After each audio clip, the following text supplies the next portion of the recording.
Perkins Online, the Thinking Person's talk show. Now here's your host, Wilmot Mutty Perkins.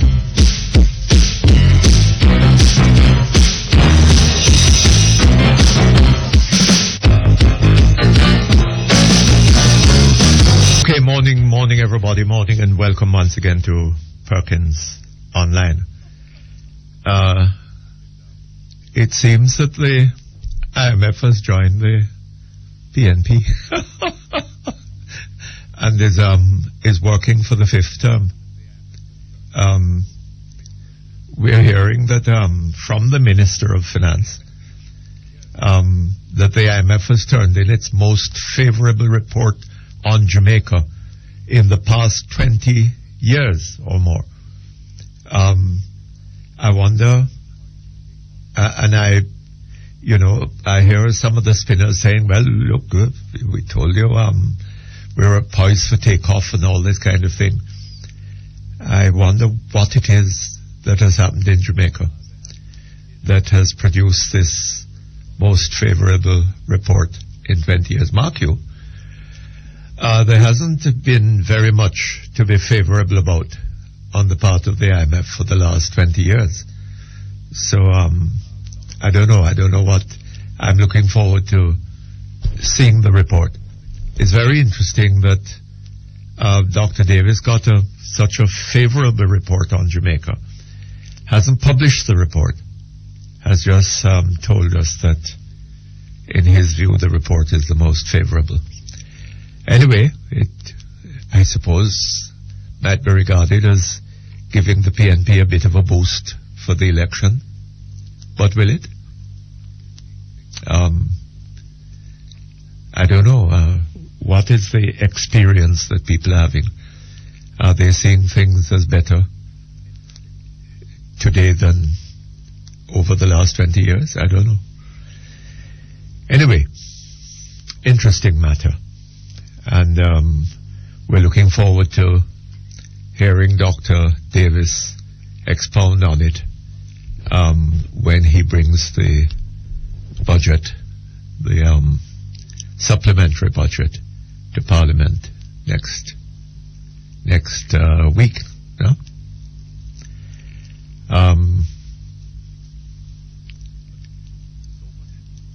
One looks forward to that.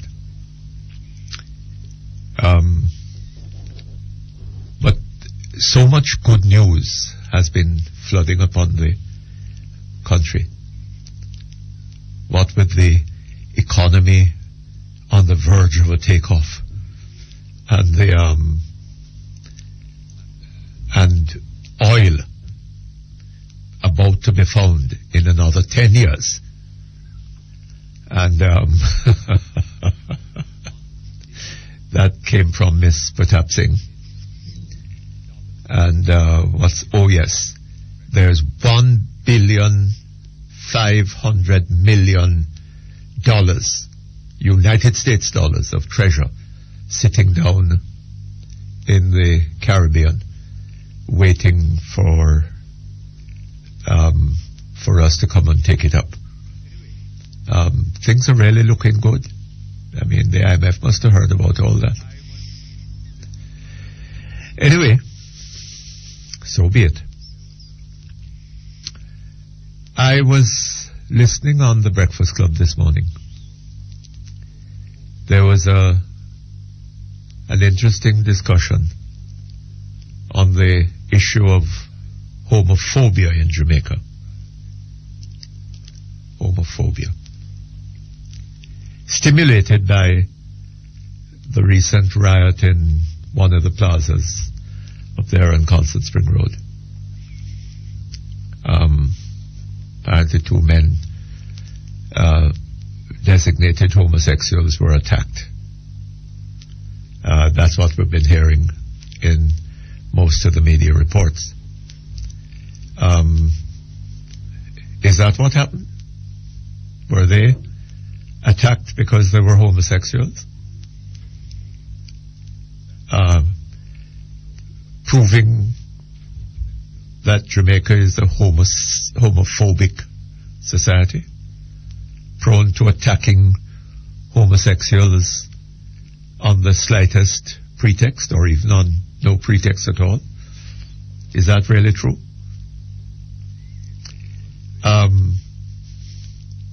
My understanding of what happened is that it was these presumed homosexuals who started the trouble. They were sort of, according to the reports that one has heard, they were flaunting their homosexuality in public, or, you know, they were sort of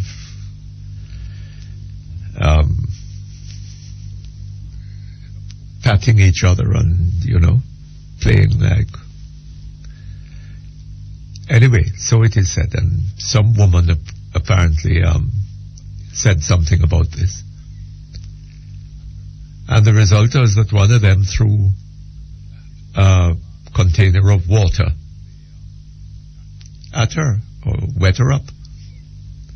And that is what sparked the attack on them.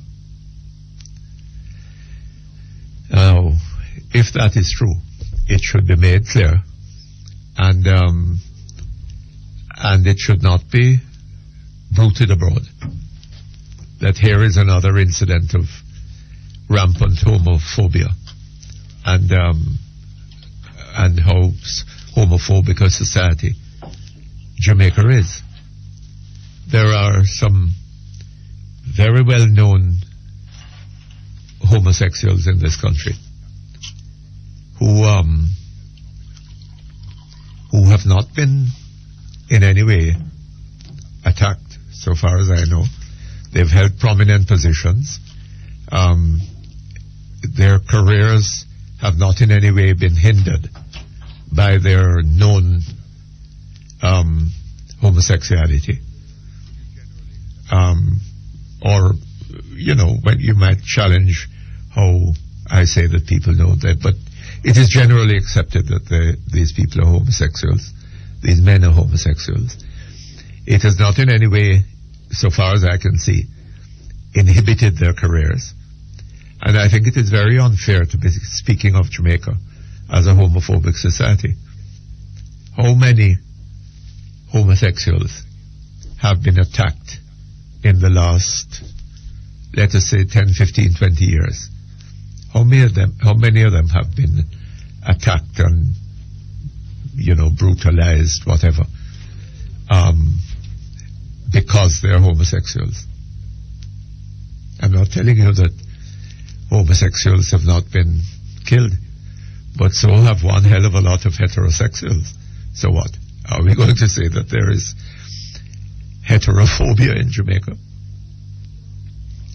Well, one of the fascinating issues that came up on this discussion on the Breakfast Club this morning was slavery. It seems that our minds are entirely focused upon slavery, and, well, almost entirely, and that slavery is being seen as the cause of every wrong that occurs in Jamaica. I think Mr. Tony Abrams put forward the view, and Mr. Ian Boyne agreed with him, that homophobia had something to do with the interest that slave owners had in having their slave men perform like bulls in a herd, going around impregnating all the heifers and cows, and increasing the number of the herd, or the numbers of slaves, and therefore enriching the slave owner, right? And hence the pattern of men, carrying on profligate lives in Jamaica. And the number of, and the sort of absence of the family in many areas of Jamaican life. And then, of course, the slave man who couldn't perform that task of breeding the heifers and cows, was despised by the slave owner. And that is what set off the homophobia in Jamaica.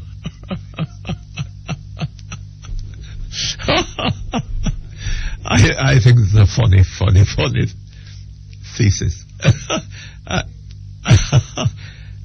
I've never heard more nonsense.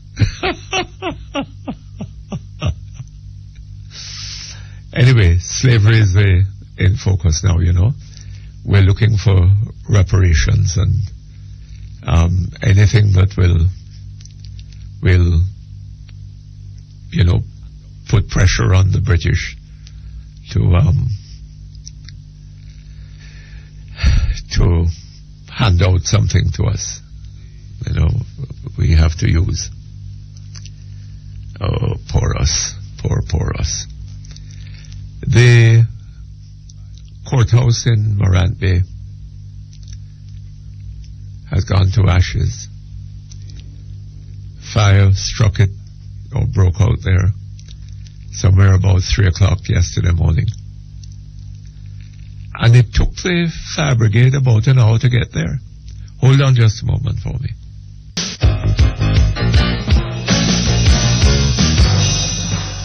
Okay, thank you very much. We're back here online. We move on from the discussion of homosexuality to spin. One of the biggest spin doctors around, Mr. Dennis Morrison had an article in the Observer on Sunday, was it?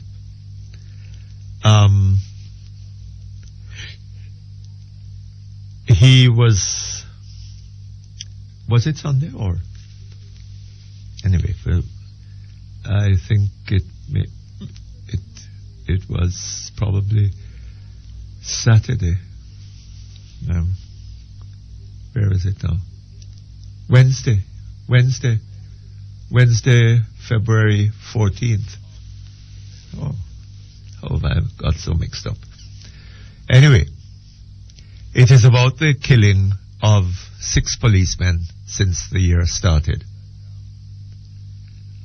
Right? And this suggestion is that this is all planned.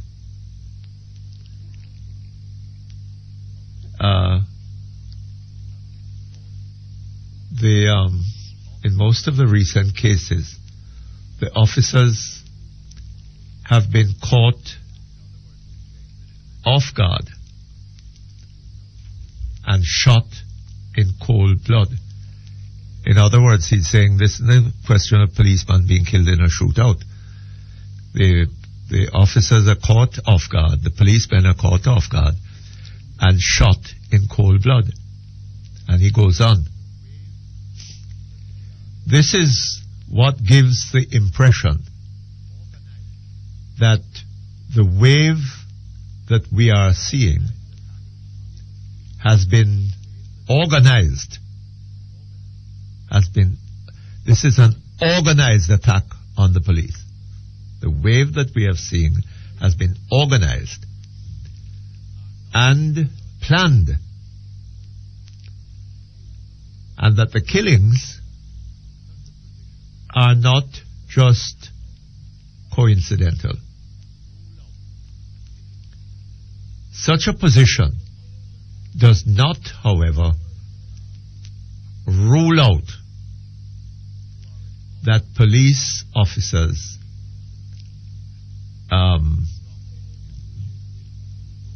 who are involved in being wrong, in being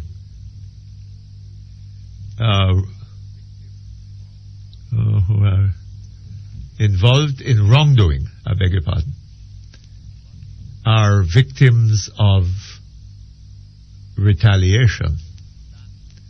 But what he holds to is the view that that there's a plan afoot, and it involves the murdering of the systematic murdering of policemen. And then he goes on later in the article. Where are we now? Oh yes. There are other points of view, including that these killings are meant to scare the society. A question asked by those holding this view is, who would have a motive for wiping out police officers? One motive could be to disable the police and make them ineffective in carrying out their main job of protecting the citizens.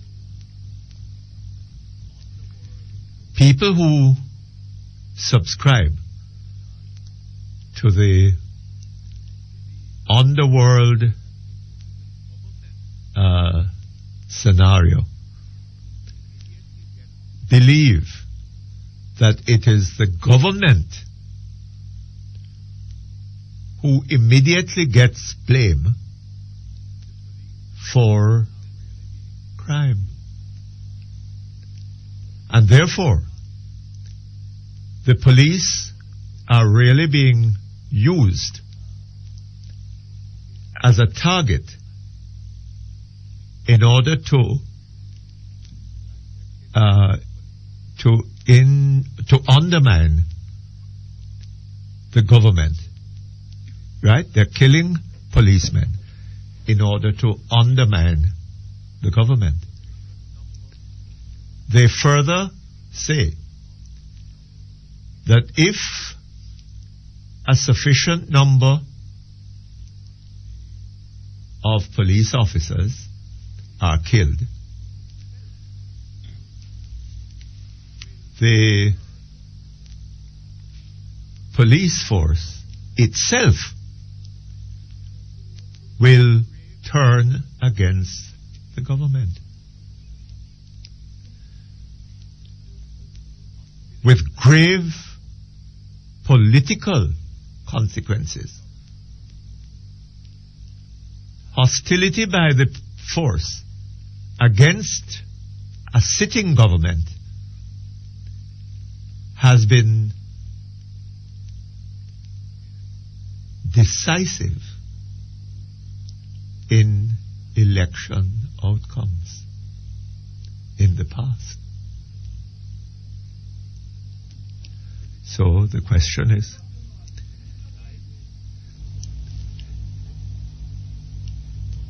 hostility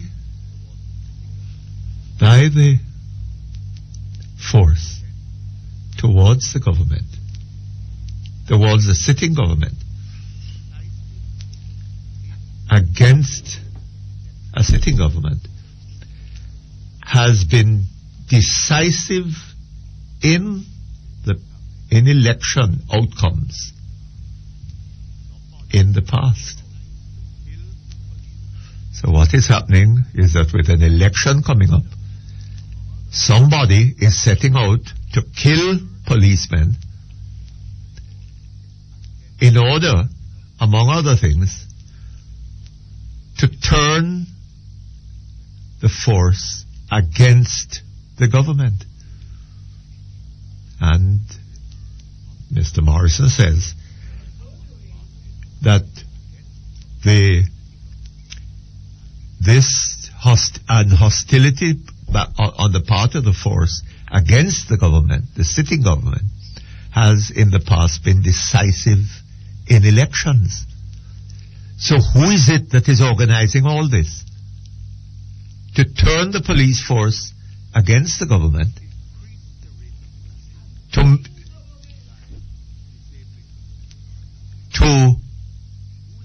increase the rate of crime by disabling the police.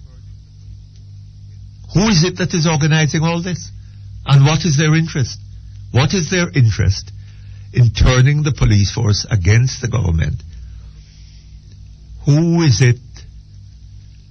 What is the consequence when the government is overthrown in an election? Right? Who is it that is going to win? Those are obviously the people he has in mind, who are setting up. You remember he said earlier on that this thing is all planned and carefully set up.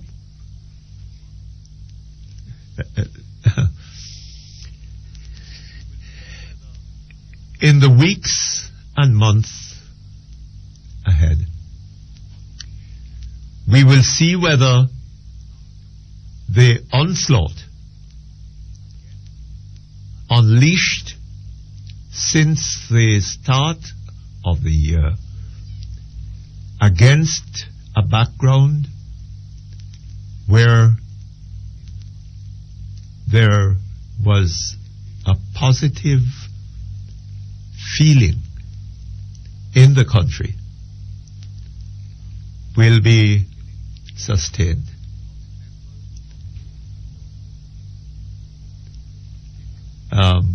Were the killings of members of the force to continue on this scale and with this regularity, then it would become apparent that we are facing a targeted plan. Okay? And he goes on later on, somewhere in this article, the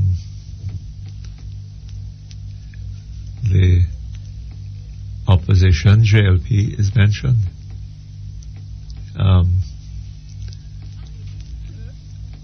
Let's see. We take a break. We come back shortly. Okay.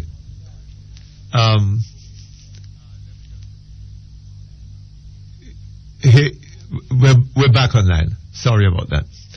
Okay. Let me just finish with Mr. Morrison's article here. Listen to this. This is the end of the article. It is pointless for our politicians to wax warm about their vision for Jamaica and their plans for growth and development if they are going to source power. It's secure power. If they are going to secure power by further feeding the impulse of violence in our society. Now, which politicians is it that Mr. Morrison, Mr. Dennis Morrison, is talking about here?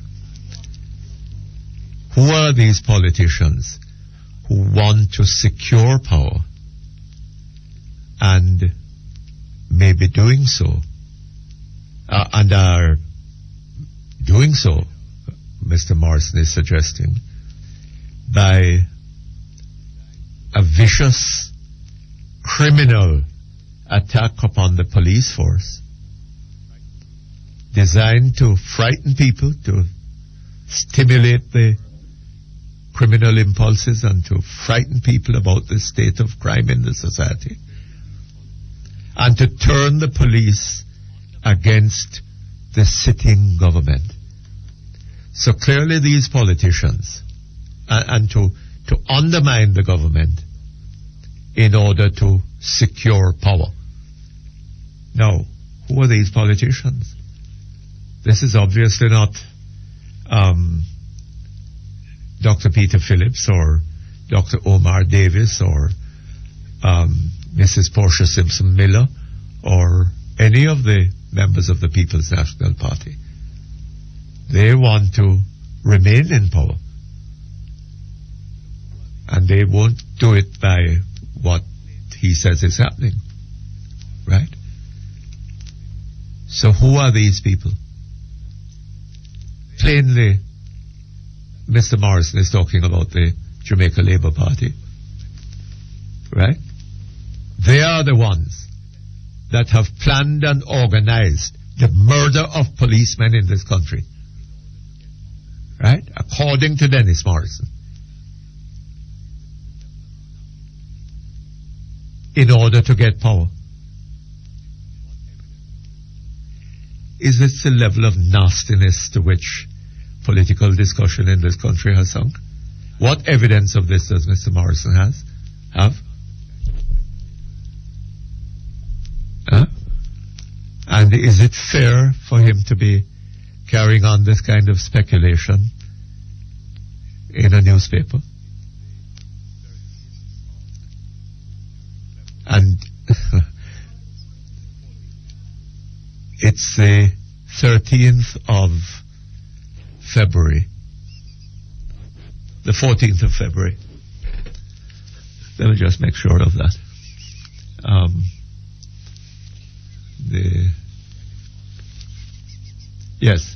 The 14th of February. Dennis Morrison, a spinner of class for the People's National Party.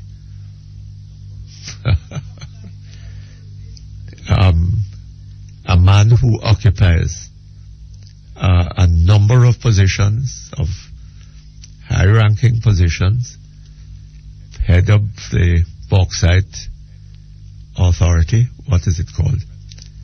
Head of the Bauxite Institute, is he still president of, or whatever it is, the chairman of the tourist board, right?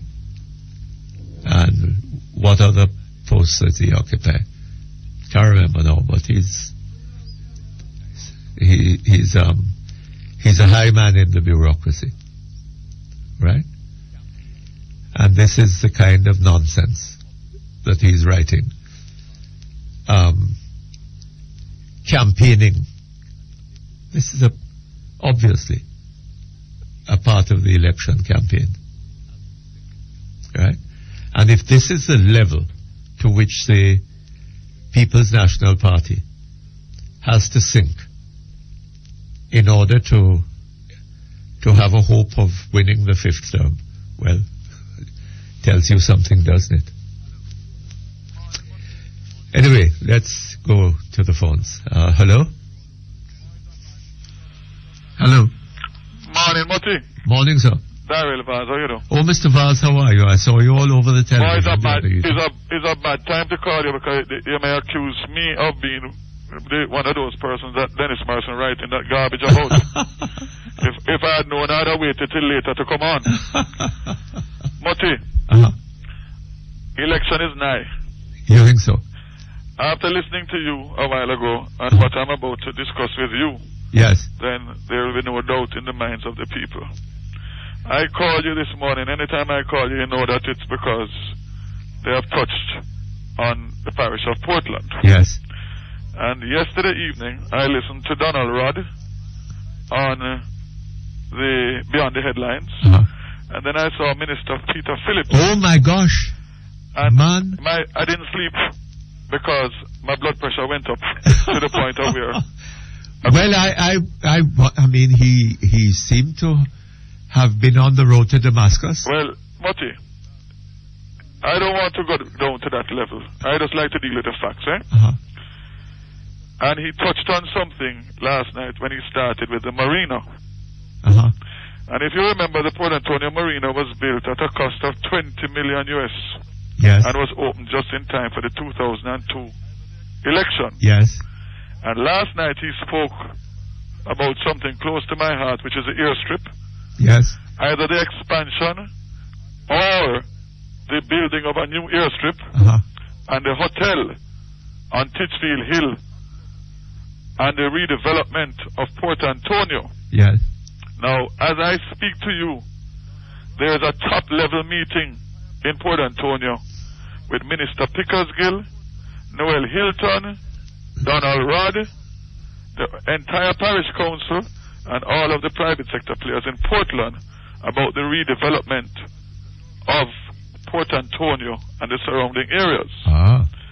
I don't know who is hosting the meeting. I should tell you also that Michael Leachin is there. I don't know if he's there as a host or as an invited guest, but it has to do with his plans for the parish of Portland. I see. Now, I will just take you back to a letter that I wrote to the Prime Minister on August 25th, 2006, which, as you know, I've never received a response. But it speaks to Mr. Leachin taking a group of people, including the Custos, the mayor at the time, Alston Hunter, and a couple of the councillors, and Donald Rod, Jiggs Ennis, to St. Martin to look at the development down there and how they could duplicate that in Port Antonio. And on a return from there, and I quote from the minutes of that meeting, as a result of the trip, a high-powered delegation of Ministers of Government visited Portland to lay the groundwork for the redevelopment of Portland. The summary from the meeting on the visit show, and I quote, the purpose of the tour was to source government lands for the development proposals. We identified the East Harbor and Bryan's Bay location of the new courthouse. The result of the tour was to remove all informal settlements from East Harbor to another location, remove the market to 5 acres of land at the hub, and used existing market as the craft and vegetable and fruit facility.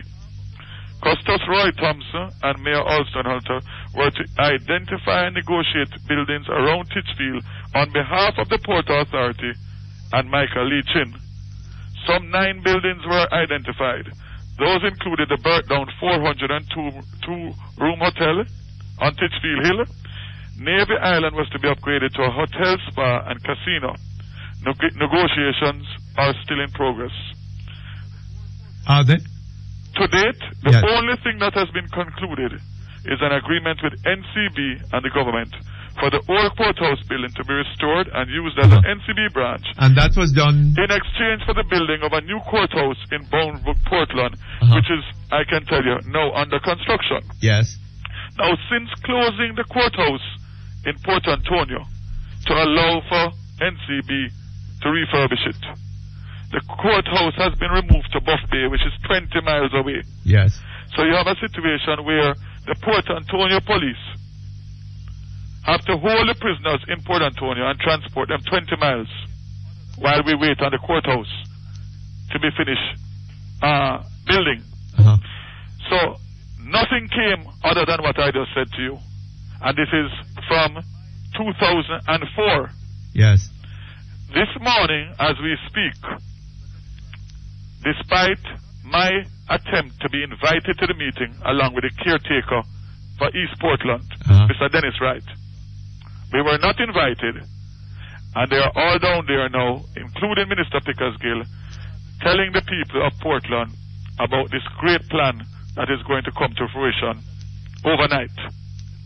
Same as the Port Antonio Marina in 2002. Leave that as it may. Mr.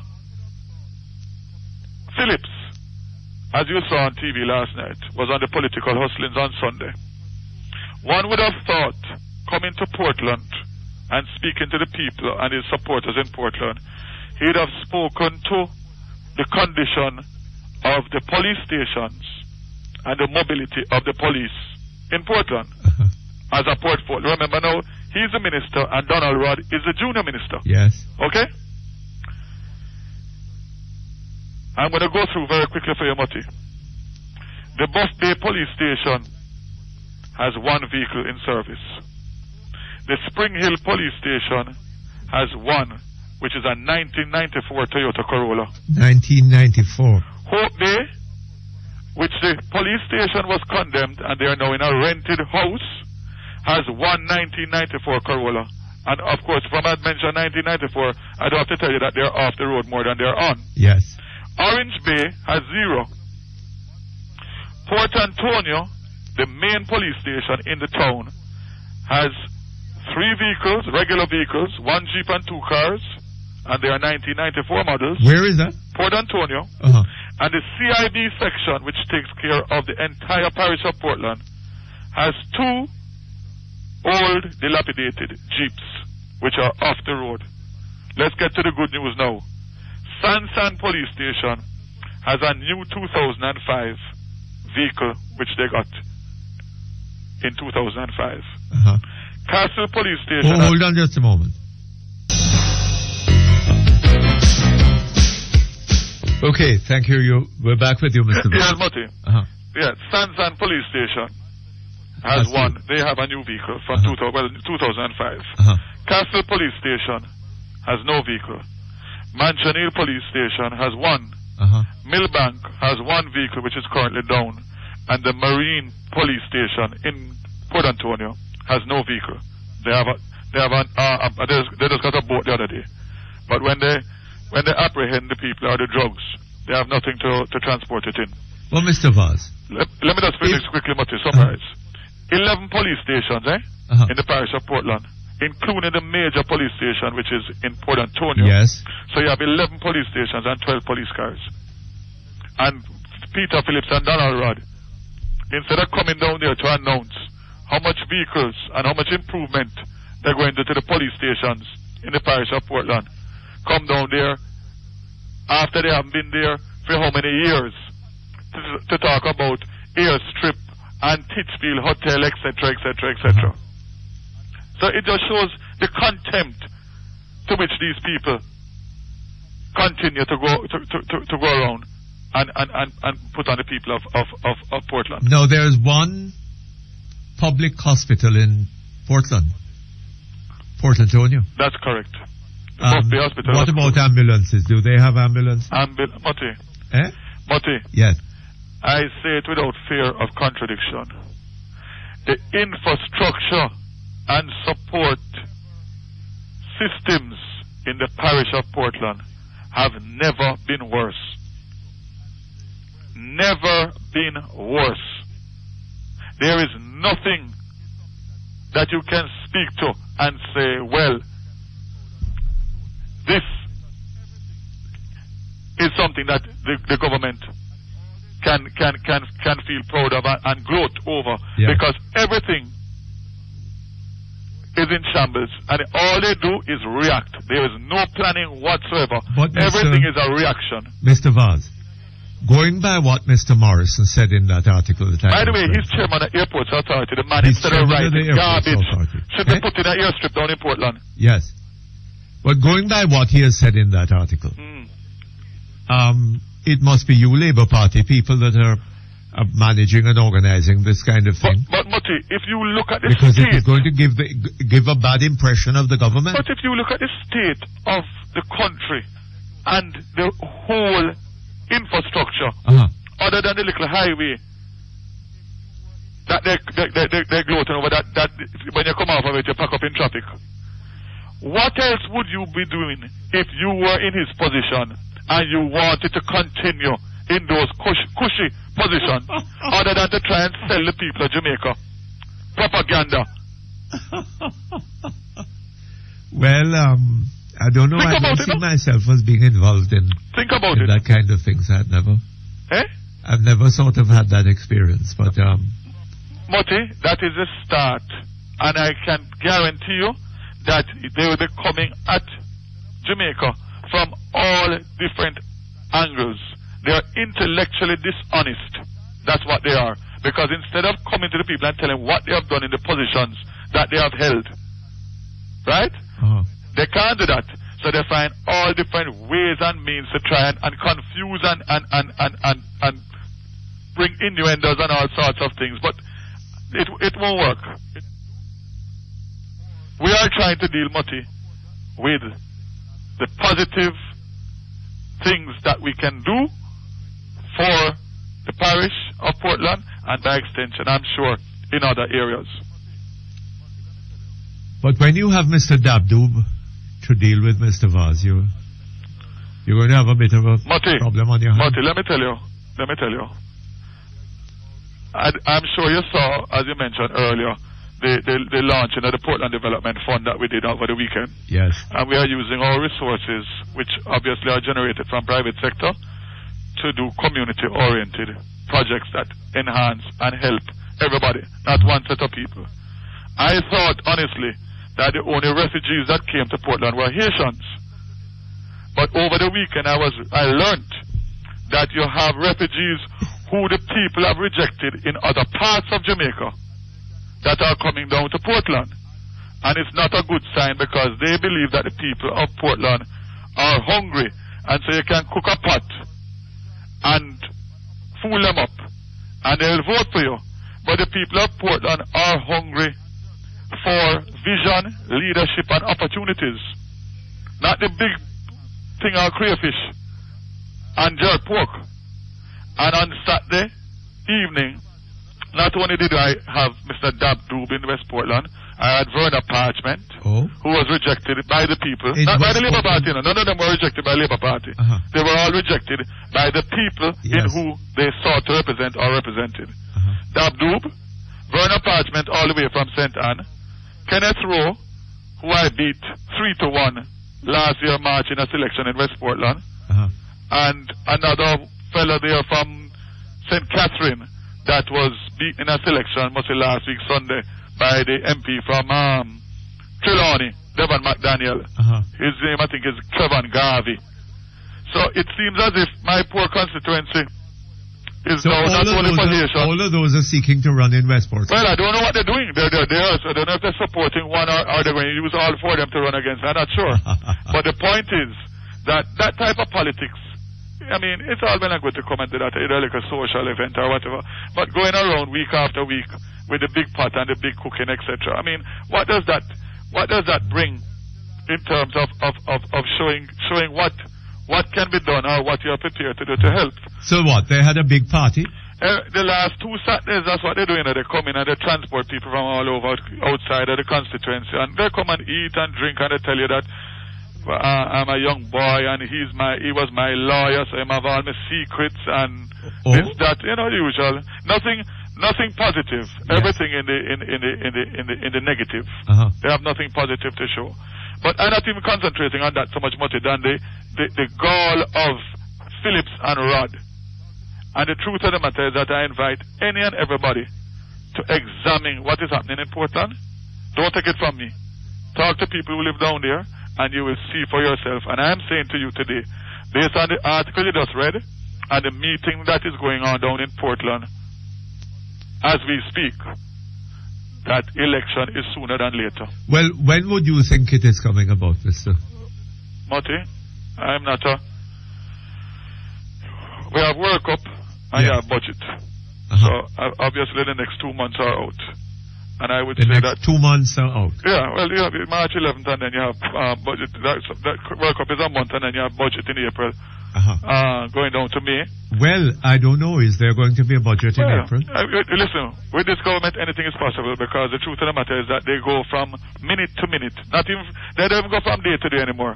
They go from crisis to crisis, minute to minute, and soon it will be second to second. And the fact of the matter is that all I want the people of Jamaica, especially the people of Portland, is to look at what is happening and judge for themselves, and the rest is left up to them. Because let me tell you something, From here on in, it's silly season. And you're going to get more announcement and more meeting and more this and more that, and at the end of the day, nothing is being done to help the people come out of the crisis and poverty that they are in. Well, I gather that the IMF is saying that the Jamaican economy, they have given the most favorable report on the Jamaican economy in. Well, that means is it the Jamaican economy? That means Portland is not a part of Jamaica then. Eh? That means Portland is not a part of Jamaica, because I can tell you for sure that we feel nothing of that down there. Absolutely zero. We are so bad, Mutty, that you can imagine 86 promotions by the police force last week. Yes. Announced by the commissioner. 43 of them were sergeants to inspector, and not one sergeant from the parish of Portland was promoted. And out of 86 people throughout Jamaica, not one promotion in the police force in the parish of Portland. Now you tell me if Portland is still a part. Not one promotion in the parish of Portland. Mutty, you know the reason why that I'm not really that well liked by the other side is because they know that when I talk, and when I talk with full facts, and when I move, and I'm telling you right now that the information I gave you about the police cars and the information I'm giving you now, there was 86 promotions last week announced by the police. Yes. Of those 86, 43 of them was from the rank of sergeant to inspector. And out of the total 86, there was not one promotion in the parish of Portland. So it means that the police in Portland are a bad lot, are not deserving of any promotion because they are not recognized. What would you draw? What conclusion would you draw? You mean to tell me that out of 86, not even one out of Portland? Yes, that's very Not even the one up in Millbank, or the one that don't have the car that have to be walking to court, or the one that carry the prisoner 20 miles a day from Port Antonio to Buff Bay without any car, using a private car? In his private car? Mutty, I'm telling you right now that it is so bad in Portland that some of the police have to be using their private car or using private cars because the judges are getting very upset about the lack of the prisoners reaching to court at all or on time. But it's 20 miles a day. You know where Port Antonio is and you know where Buffet is. Yes. If you only have 3 cars, 5, 3 regular and 2 CID cars for the entire Port Antonio police station, which have traffic, which have homicide, which have about 5 or 6 different sections, then what you expect, you think? Eh? Ah, Mr. Vaz. So, Mutty, let me tell you something.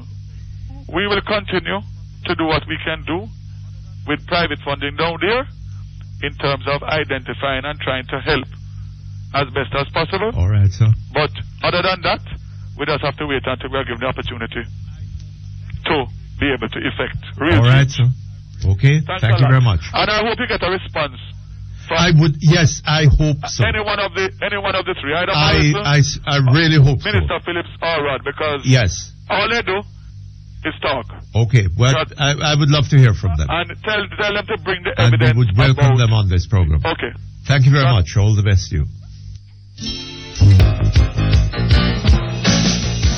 Okay, thank you very much. We're back here online. Hello? Hello? What is going on? Let's try somewhere else, huh? Hello? Mutty. Yes, good afternoon. Good morning, I beg your pardon. Still, Mutty, yeah. Mutty, Herman Goebbels, he was head of the Gestapo, he was propaganda minister for the Nazis. Goering? Yeah. Yes, I don't think he was, the propaganda man was, Goebbels. Dr. Goebbels. Yes. Yes. But Dennis Murray is sounding not too different from either of them. But Mutty, don't laugh. Mutty, those are some dangerous words coming out of Dennis Morrison mouth, you know, Mutty. Those are some dangerous words, you know. Well, if people take it seriously, sir. What do you mean, Mutty? Don't forget 1976, you know. And I was kind of surprised the way Darrell Vaz kind of dismissed what you were reading. You were reading from the Gleaner this morning? From the Observer. The Observer? Yes. Oh, well, I haven't seen the Observer. The 13th, no, not today's Observer. Not today? The 13th of October, of February. Oh, okay. The 14th of February. Yeah, Mutty, don't dismiss those words lightly. Dennis Morrison is a senior member of the PNP kitchen cabinet, you know. Well, I should think so. Dennis Morrison is a very senior man in the PNP, you know, Mutty. And this could be a prelude to something that the PNP is planning. Don't dismiss it so lightly. And Darrell Vaz seems to be more concerned about what is going on down there in the meeting rather than the fact that he might not be able to campaign in the election. Because you don't know what these people are planning because they are desperate to hold on to power. You don't know. They did it in 76 and majority of who is in the PNP now were around 76. Right? I don't know if Portia had any positions then. I don't know about Peter Flynn, but I don't think she had any position in 76. I think she was an MP in 76. She was an MP in 76? No. I'm not sure. I don't think so. But Mutty, you can't just. I mean, who are these politicians are these talking about? Obviously, it cannot be PNP politicians. No, it's clearly pointed at the Jamaica Labour Party. It could not be talking about Peter Phillips and anybody else. No, it has to be GLP politicians. It's pointed at the Jamaica Labour Party. And I was. That is a conclusion to which any reasonable person would, I think, come. Of course. Yes. It must be referring to GLP or not PNP politicians. And I don't know what evidence. I don't know what evidence Mr. Morrison has. Mutty, you know? What evidence, Mutty, man? He cannot have. He doesn't no evidence whatsoever. These people are desperate to hold on to power. Right? The Prime Minister, the former Prime Minister said, you know, Mrs. Simpson is the only hope. Right? But well, I don't know. He seems to have backed away from that. Well, because I see him now producing a film or having had produced. And his legacy? A film on his legacy, yes. Well, anybody if you have money can produce a film. I can produce a film too. Nothing is wrong with that. I mean, he can do whatever he wants to do. No, but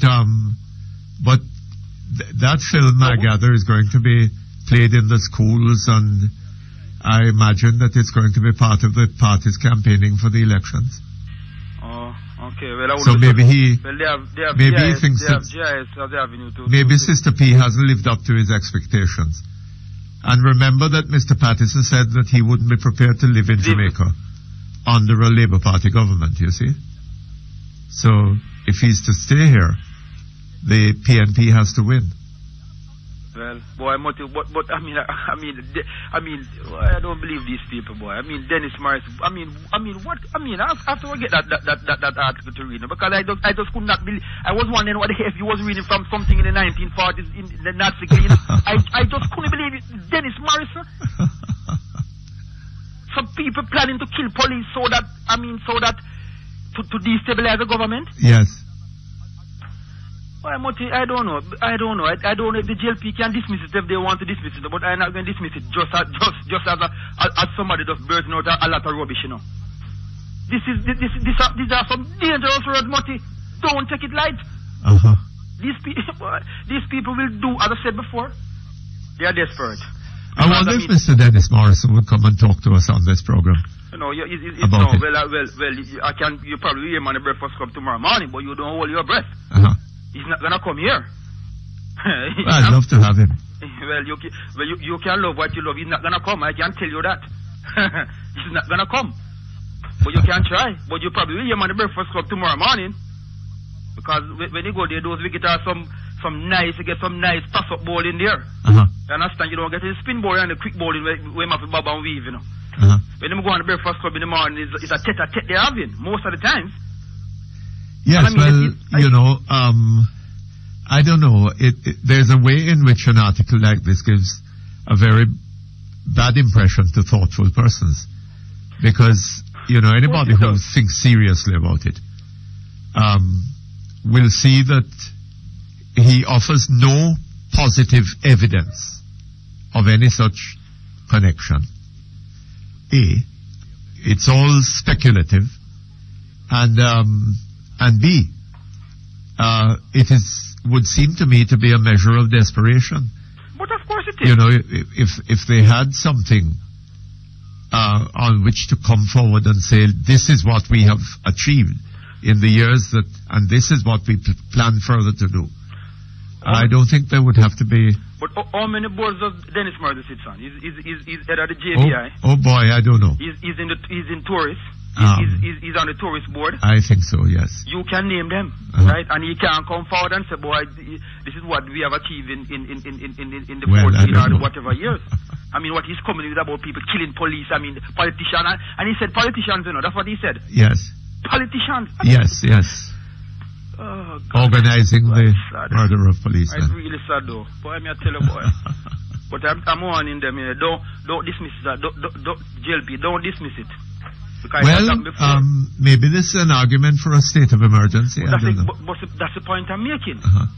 So Darl should be more concerned about the fact that he might be able to campaign. Don't concern about who down a meeting down in lock up in a room. Because you know that out of the meeting nothing going to come.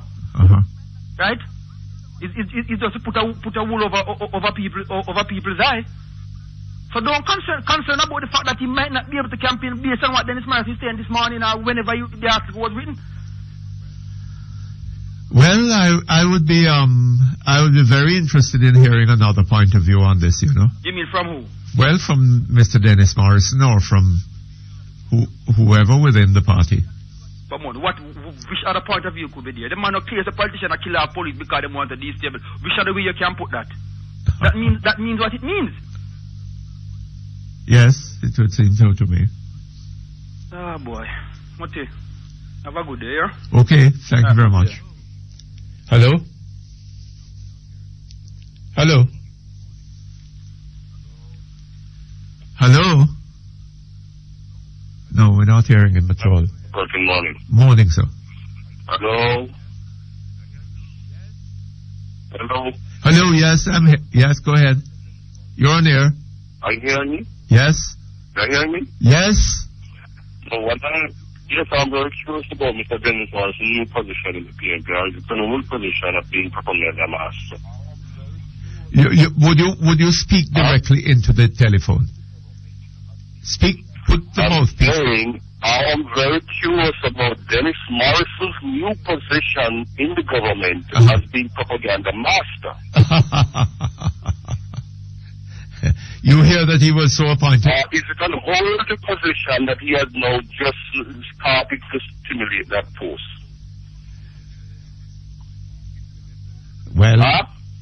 Well, I don't know, sir. He holds a lot of posts within the bureaucracy, the various agencies of the government. And you think that he has now been appointed head of the propaganda machine?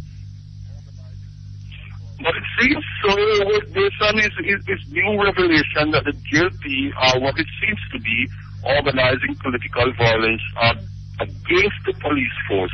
This is very dangerous for the upcoming election. Yes. Very dangerous. And a government starting this. Will you hold on just a moment for me, please?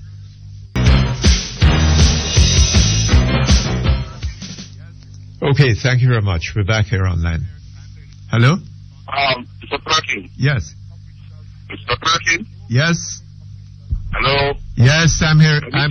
I'm responding to you. I don't know. No government official should be allowed. No government official should be allowed to make these kind of pronouncements because he's using the public time, the public time, which the public entrusted in him to create this kind of propaganda against him. Well, I don't know that. I mean, he's writing this article, not but because... he's using a position, a government position. Now, the next thing again, Mr. Perkins, is that the traffic gore incident. Now, I heard some statement that some government minister saying that within XYZ time they'll be paying back the money. Is that it? That what? So What is the whole roll-off of the traffic? Well, the latest information is that coming from Mr. Buchanan, the General Secretary of the party, is that they had hoped to be sending back the money. They had raised the money, and were going to be sending it back within a few days. I think this was... You, Mr. Perkins, as a citizen of this country, involved in such an affair, what would have happened to you? You'd have been sent to prison, wouldn't you? Well, from what? Taking... What? I don't think that this is a role that a private citizen could have had. Yes, some action would have been taken. 1 second. Yeah. Some action would have been taken against you. No. Then, if so be the case,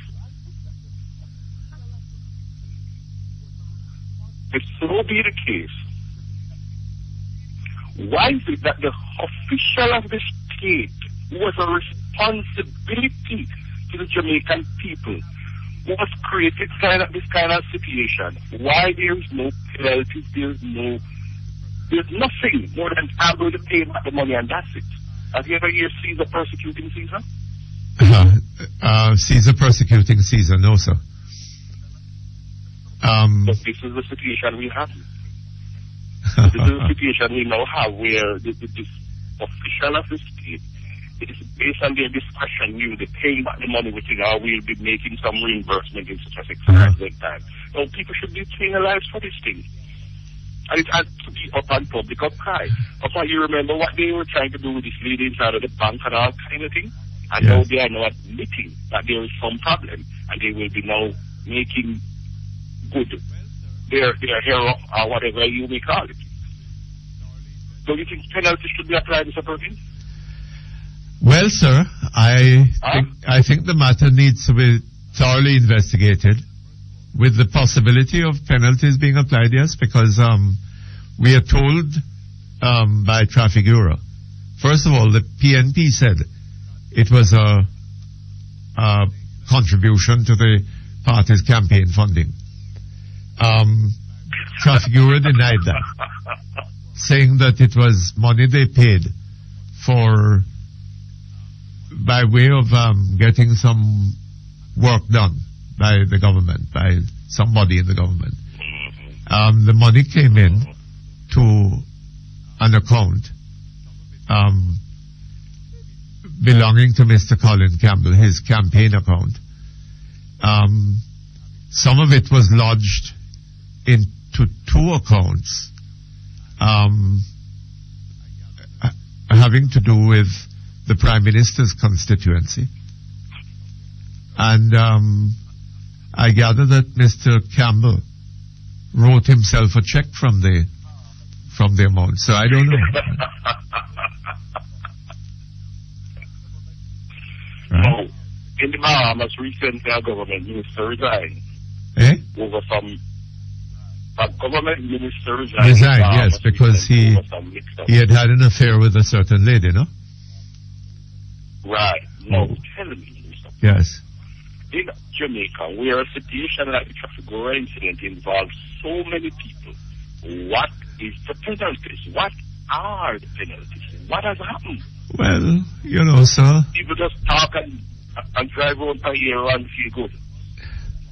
And well, then again, the church, 10,000 church members come out recently to clean up Jamaica for World Cup. They have a moral awakening. Have they been morally awakening about the traffic incident? What have they been saying about it?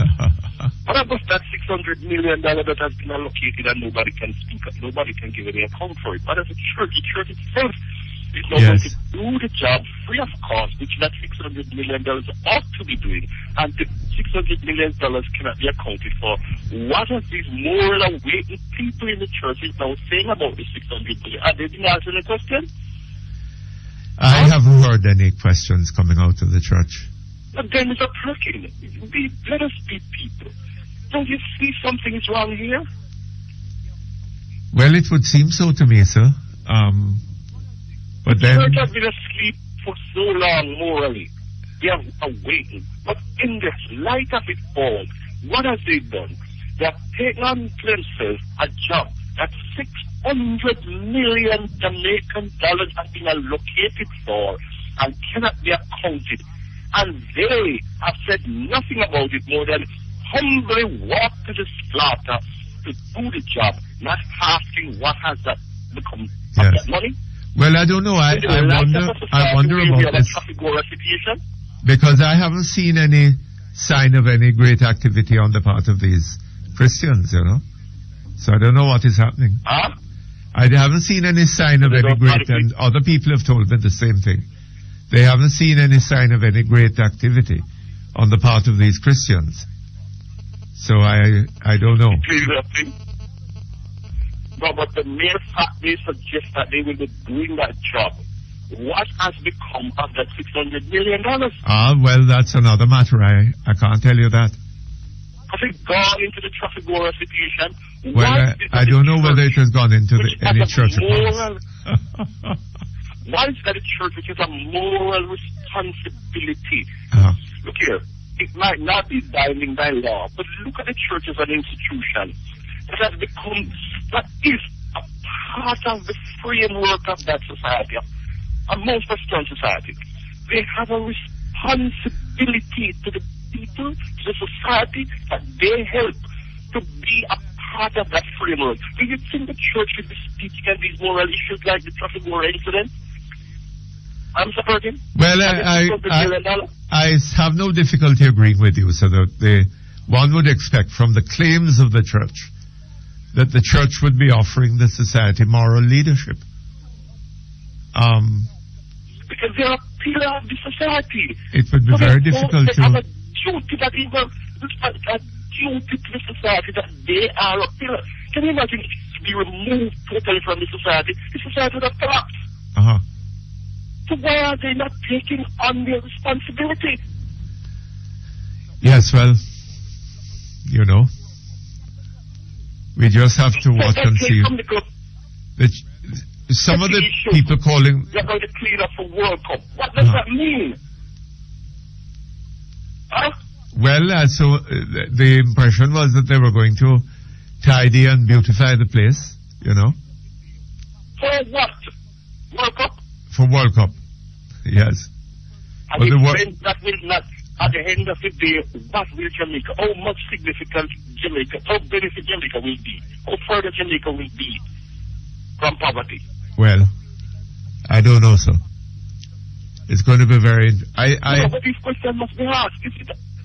I suspect... parading and charading and casting the people of Jamaica and them further down into poverty by building some stadium in some far bush that when it is all over, bush take position, so the hundreds of millions that is expended in that era goes against the Jamaican people and create more poverty. Well, I think it was even more basic than that. So I think that they were concerned about taking up garbage off of the streets and tidying up the place, you know. But I'm not sure a garbage crisis in Jamaica how effective it has been up to now. But we don't have a moral crisis in Jamaica. We don't have a crime crisis in Jamaica, which is, it goes to the brain. Tell me, the state has a responsibility and the government has a responsibility to the people of these people. The government has for a long time reduced its assistance or its development or its concentration and development of its human capital. Thus creating a situation where you go to the prisons, it's overcrowded with our young people. Yes. The state has done nothing where we have a crisis there. I heard you from time to time make this point that no youngsters was born with a gun in his face as a consequence of a system that we have that created these beings. Yes. So, have you ever heard the church speak on such an issue? No, I haven't heard much of that. No, this is one of the wickedest crime a society can ever create against its people by creating a system that allows for its people, 3/4 of its young men, to be frustrated and another quarter to be placed behind bars and maybe another 10% is facing the bullet some way, somehow. And another large percentage, maybe about another quarter, has to be fleeing the island all over the place like refugees, scattering all over. No. You want a worse crime against our people, and what has that moral group, the church, said about this? Haven't heard very much, so. Anyway, thank you very much for your call. Michael Mann, the 5 flight a day. Yes, it was interesting hearing from you. The program of Michael Mann, the 5 flight a day, has intensified from the day he made that pronunciation among one particular group of PNP. And it has now intensified to a rapid rate, where Jamaicans are running like rats from their own country because of those groups of people inside who chose to trample on the right of the human capital. Yes. The church says anything about it? That's quite true. Thank you very much. All the best to you. Okay, hello? Brother P. Hi, how you do? Greetings and peace profound to you. Positive vibrations. Positive solution. You know, there's some more added to it now, you know. Really? The trumpeters sounded. My countrymen right. Arise from and the it goes on. and answer the call. Right. Boy, I tell you, I think it would be better if we speak up for me now, not hearing you very well. Okay, hear me now? Yes. Okay. Perhaps it would be better if we sing the song, There Was a Lovely Island in the Caribbean Sea. Oh, yes. An island of what? An island full of buttercups and ponciana trees. Yes. Full too of lovely people, bright and friendly to a fault. And Jamaica was its name. Where is that Jamaica? Where is that Jamaica? Where is that Jamaica? Why has it disappeared? I tell you. We take a break. We come back shortly. Okay. Okay, thank you very much. We're back online. Hello? Yes, Brother P. Let me first start by saying thanks to that gentleman I get to understand who called you and tell you how depressed I was the other day. Oh, yes. Yes. P, I must start out by saying good morning to your listeners over there in the parish of Manchester. A little district called Finegrass District. I beg your pardon?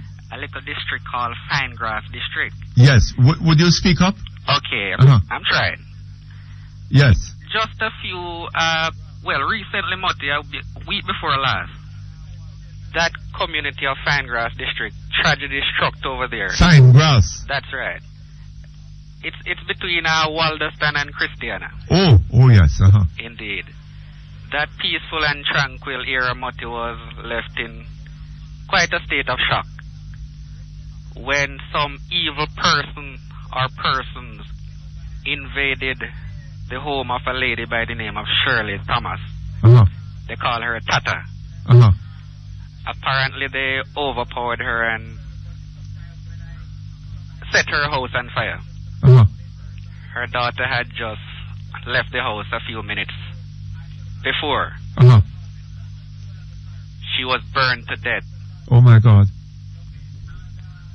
Yesterday they had the memorial service for her. Yes.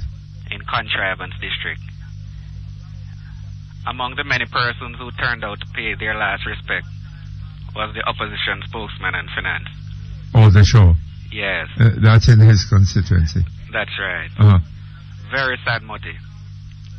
Very sad. God. So why, what was this about? Well,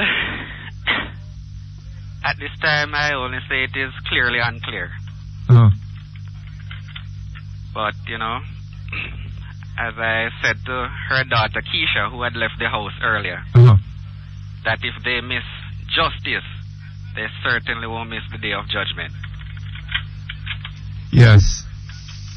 Those evil persons who visited that upon her mother. Oh, boy. Her daughter, Mutty, happens to be the first person as a stranger out there in Radio Land. Who called me when I just started calling radio a couple years back to encourage me. To what? To encourage me. Yes. And I take it rather personal. Yes. I was over there last week and saw the remains of that humble abode. And it just goes to show what many persons who died sometime in different ways, go through every week, if not every day, in Jamaica. Yes. At the hands of murderous Well, you know, sir, one of the things that's happening in Jamaica is that the murders are occurring. Yes. And for many people, they're just statistics. Indeed, Until it comes closer to home. Yes, You know? yes. I had a rather unfortunate experience of looking at the body of a dead man Uh-huh. who just, maybe an hour before, bullets were pumped in his body Uh-huh. in St. Elizabeth over the weekend. Yes. And you know, there are more questions than answers.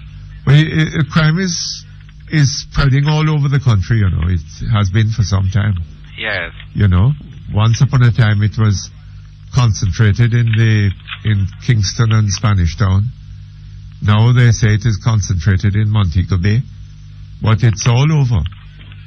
Indeed. And the police are claiming about this scam going on with you know, people being told about winnings and their money stolen by getting them to send it. But I don't understand that. If you tell me that I have won $100 million, yes, and you want me to send 10 million, yes, in order to clear it, yes, then just take the 10 million out of the 100 and send me 90 million, right? As some said too. I don't see why this scam could be working as they say it is. Yes. Huh?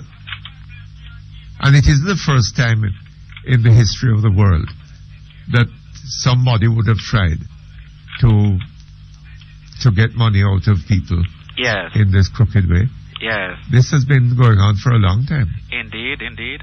I was asking somebody about that and saying, boy, I just can't understand it. Uh-huh. How can persons be so naive? I don't understand it at all. Well, he was telling me that the population of the US is now about, 300 million? 300 million. So you might find a couple half-wits among them. Well, well, I tell you, strange though. Yes, indeed. Another thing, Mutty. Michael Lee Chin. Yes. A man of variety of resources, for want of a better description. Uh-huh. A man who has returned to the island of Jamaica and made massive investments. A man who seemed to have a vision or a zeal for Jamaica and what he can do for it, despite of the many challenges. I would love to hear you and Mr. Michael Lee Chin Mutty speaking one of these days. Speaking what? I would love to hear you and him in a discussion. Oh, what about? Perhaps about the state of the economy. Oh. The prospect for growth. Well. Perhaps he is seeing things that Mutty Perkins is not seeing. Is not what? Is not seeing. I didn't get that word. Is not seen. Keen. Is not seen. Uh-huh. Why? I'd be quite happy to speak to him. Yes. Have you ever had the opportunity of talking with him? No, not really. Yes. I mean, you have talked to persons like Mr. Bill Clark, for example. Yes, uh-huh. Yes. Why don't you try and get him one of these Well, days? all right, I could have a shot at that. Yes. Mm. Looking forward to that, Mutty. Okay. Thank you very much. All the best to you. Uh-huh. Okay, hello? Hello? Oh? We have people have hanging up on us? Why? I don't know that we've been keeping them that long. Hello? Hello? Hello? Yes, good afternoon to you. Good morning, Mr. Perkins. Good morning. I'm all over the place. I wonder where you are. I'm just wondering. Well, I just want to say, that item that you read this morning. Yes. It is coming directly from the PNP. They are the ones that have done it. That have done what? Eh? That have done what? They are the ones that organized to kill the police. Why do you say make that? it look like the Labour Party is doing it. Oh, come now. You can't say that. You have no evidence of that. But so they have evidence of saying that is the Labour Party organizing. No.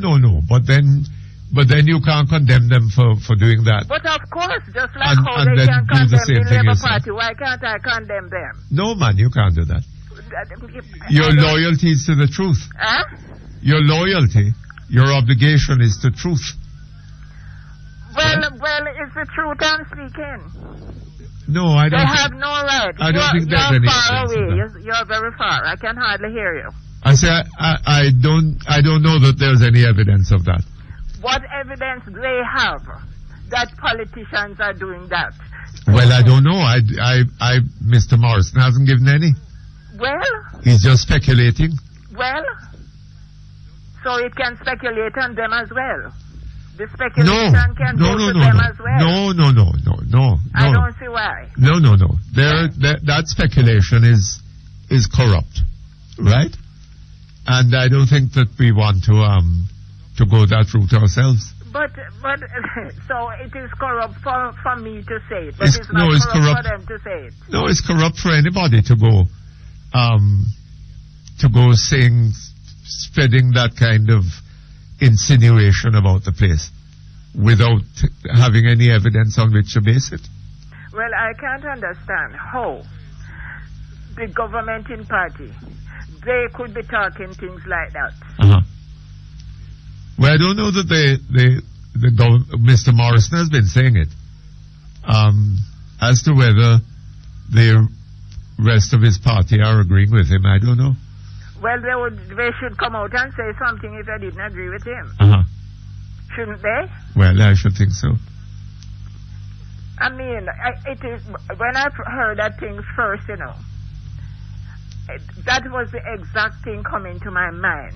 That they are saying these things so as to make it look as if the Labour Party is organizing this thing to kill the police. It was the exact thing came into my mind. You saw the article? Huh? You saw the article? No, I did not. Oh, I see. I heard it on the news. I heard it on the news. Yes, well, they need an argument to put to the people. And if that is the best argument that they can find, well, it's not looking so good. They will do anything to stay in power. Yes. They will do anything they to said stay that, in power. Yes. Okay? And this is one of the things that they are doing. Okay, Mr. President. All right, Mom. Thank you very much. All right. Okay, hello? Hello? Hello? Hello? Yes. Mr. Perkins? Yes, good morning, sir. Good morning. How are you, sir? Not too bad, thank you. All right. I am coming on almost in the same vein, but not what Lily. I don't agree with what she's saying. I don't believe things should be done that way. Yes. But I'm afraid of Mr. Morris. Afraid of him? Yes. Why? Minds like those. Hold on just a moment. Okay, thank you very much. We're back here with you. Hello? Hello? Hello? Hello? What in heaven's name? Hello? Hello? Are you hearing me, sir? I'm hearing you, yes. All right. I can go ahead. Yes, please do. All right. One of the reasons you have an idea about the pie from Snake. The pie from? Snake. Or if my pronunciation is incorrect. But that dangerous snake, what it does is injects its poison into its prey. Oh, the snake. Snake. And then the thing is gone, the creature is gone, believing that it has escaped. And then afterward it goes after it. Because it knows that it is not going to survive. These kind of things to innocent Jamaicans, the man has an intelligent mind. He knows what he's doing. He is not a fool. He knows what he's doing. He knows the type of damage. I am not in the party Western kind of thing. I'm just saying for Jamaica, for my country. I love my country and I would like to see it succeed. But when I listen to minds like these, I am really afraid. Really afraid, because we are heading in a dangerous direction. There's something quite sinister about it. It is, sir. Yes. It is. It is not just a man who is getting up and saying some idle things. Yes. It is something well formulated, yes, well designed, and he knows what the result can be. And so he is doing what he's doing. Yeah, and he's saying, what in effect he's saying, yes, sir, is that the opposition is involved in a criminal enterprise. But that's just what he's saying, sir. Yes. And the danger of what I'm looking, the danger I'm looking at, these things have been tried before. I remember, I'm old enough to remember the 1970s. 1976, when all hell broke loose, the kind of things that Mr. Manley said he thought was going to happen. Yes. It's the same kind of thing. You don't have any evidence, you don't know what is going to, you don't know, but this is what I think. Now I'm saying, Mr. Perkins, poor Jamaica, this country, we need minds to be able to help to give direction in honesty, decency, uprightness. Quite true. That's what we need for Jamaica. The young people need to see honest men, decent men, trustworthy men and women, people who can give good direction. Now, Mr. that's not good direction, sir. It's not good direction. It is encouraging my young people, my people. It don't care what you do while you... I don't care who I kick down, who I do any harm. It don't matter. I am saying this kind of politics is not helpful. It is dangerous, very dangerous. And I'm hearing the voice of Goebbels. This, you know who I'm talking about. And I'm saying desperate people will do desperate things. And I see the manifestation here of desperation. And I am saying to the party, the JLP, they better be careful. They should, and I would encourage them to seek minds that really have the interests of Jamaica at heart to help them to do. They don't have to go into trickery and dishonesty to outmatch the other side. Sometimes it looks as though you're not going to succeed, but it works. It works. And I'm saying Jamaican, to the young people, the young minds, the young professionals, it don't. I watch Mr. Morrison, you know, sir. And before I have to, I know I'll have to close quickly, but I am just maybe being mischievous now. I am just wondering storytellers. If there was a Morris or Morrison that had the name... Had the what? There was a storyteller. Storyteller Morrison. Yes, sir. I'm not accusing, but I'm saying he is reminding me. And I remember that man was a very dangerous man. The other name. Very dangerous. And I'm just saying to my country, let us be careful. Let us be careful. We have a good thing. This little country can be developed. I look and I see other countries, and I am just so frightened about what will happen to my country, because I have seen other countries that had much less resource than Jamaica. Yes. And they are driving ahead. Yes. Why are we locked down in this mire? Why do we have to resort to these kind of things, believing that's the only way we can? You remember that Mr. Morrison, when he started out, he was championing for, he said he used to say a lot of things until he was seen and heard by the PNP. And he was really looked at in a strong, to the point where he was appointed to different things. Now he's a very strong man. Now, it's for this reason. I'm just wondering why is it they have to do these things? Why can't they just work hard, be an example, do things honestly, work hard, help young people to realize that you can work hard and succeed. Yes. You can. Lastly, I'll just mention there's the history you might have read. I observe that you're a well-read man, and I just listened to the story about this man, Booker T. Washington. He wasn't anything, but he had a mind that was set towards hard work and honesty. Yes. And he worked. And although they did not intend for him to succeed, they had to acknowledge this lady he was living with, the house in which he was living, could not overlook anymore his diligence. And he was rewarded. I am saying it can pay. It pays. And I'm just encouraging my Jamaicans, especially my young people, don't settle for these kind of garbage. It's really garbage. And men like those they are poor men. They may have material, but they are very poor men. And if we allow those kind of brutes to give us example as to where we should go, we are going to destroy ourselves.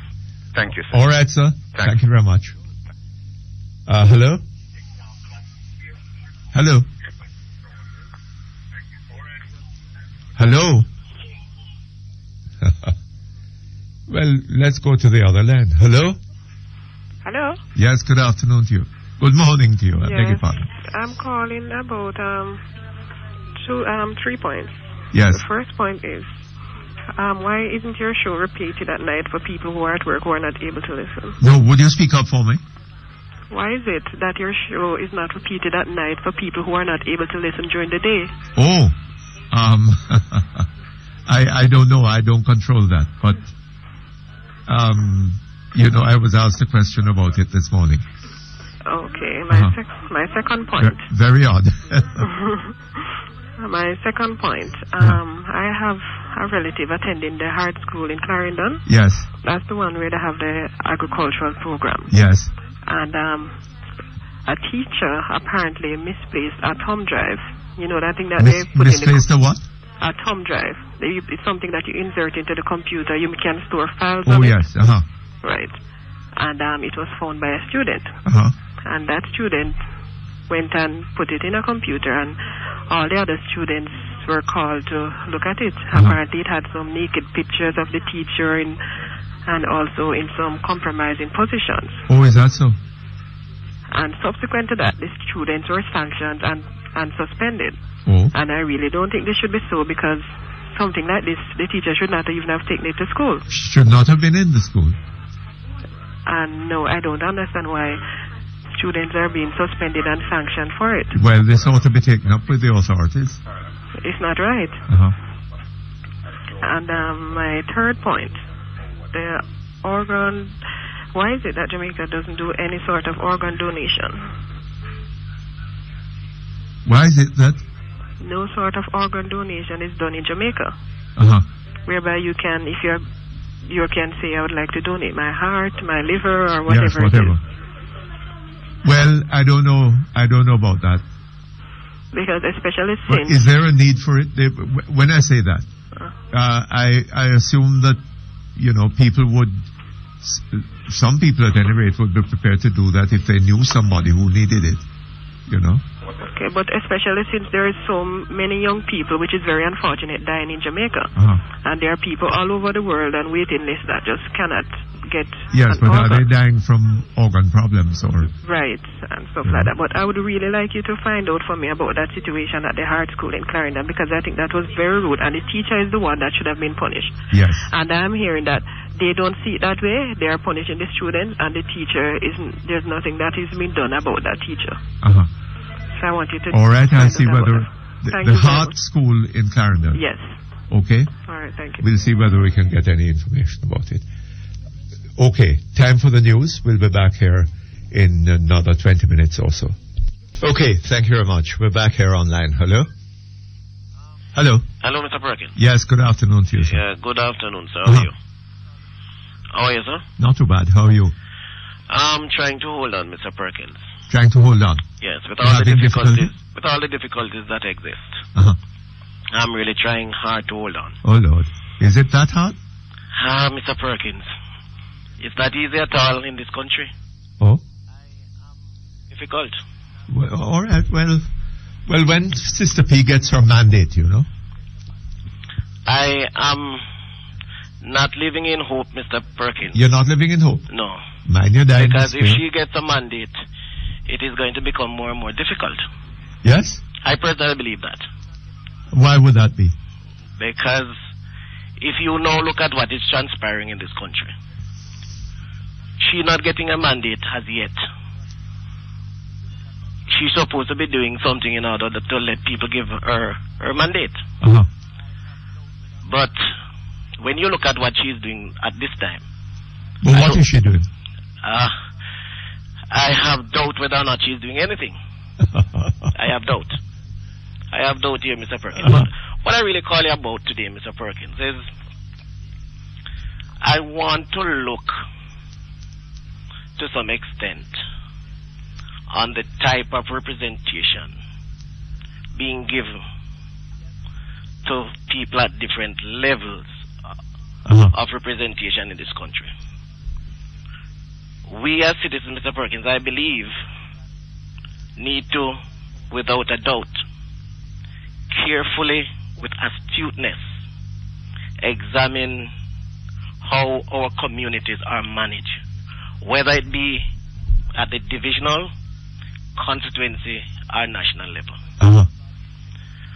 Here, Mr. Perkins, I might sound very sensational, but I cannot see how in God's heaven, if we look at what is happening in Northeast St. Elizabeth, how in God's heaven, one man who is not even very well is required to be a member of parliament and at the same time constituency caretaker somewhere else. No, it's not a joke, Mr. Perkins, because these responsibilities can be looked at as being done simultaneously on the part of the member of parliament. The situation, as you know it, Mr. Perkins, is that Mr. Clark is the elected person in the constituency. Yes. His role as a representative is not abdicated unless he resigns, dead, or his term expires. Right now, Mr. Perkins, the people don't know if he's dead or he has resigned. Why you say that? Because the gentleman ought to be the representative of Northeast St. Elizabeth. We are not seeing him. The only time we see him is when he's on TV. When you go to different sections of the constituency. Oh, you live in that constituency? I live in the constituency. When you go to different sections of the constituency, you have the people there seeking to find out where this gentleman is, because nothing is being done in the constituency. And absolutely, Mr. Perkins, nothing. Well, he has transferred to another constituency, right? And presumably I think there's a caretaker in that constituency. But let me interject here, Mr. Perkins. Representing the PNP. Let me interject here. The caretaker is a person, as you alluded to, representing the people or the party. Yes. But the member of parliament is the elected person. Yes. And what you can go to the member of parliament and seek after, you can't seek it after the caretaker because he has not got a mandate. Well, the people did not elect him. It is similar to that of the caretaker for the Jamaica Labour Party. Because the people have not yet elected the caretaker.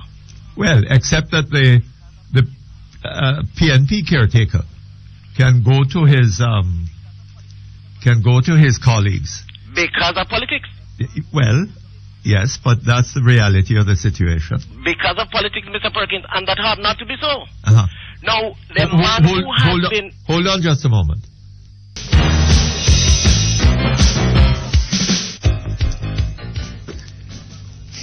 Okay, thank you very much. Back here. Yes, Mr. Perkins. Uh-huh.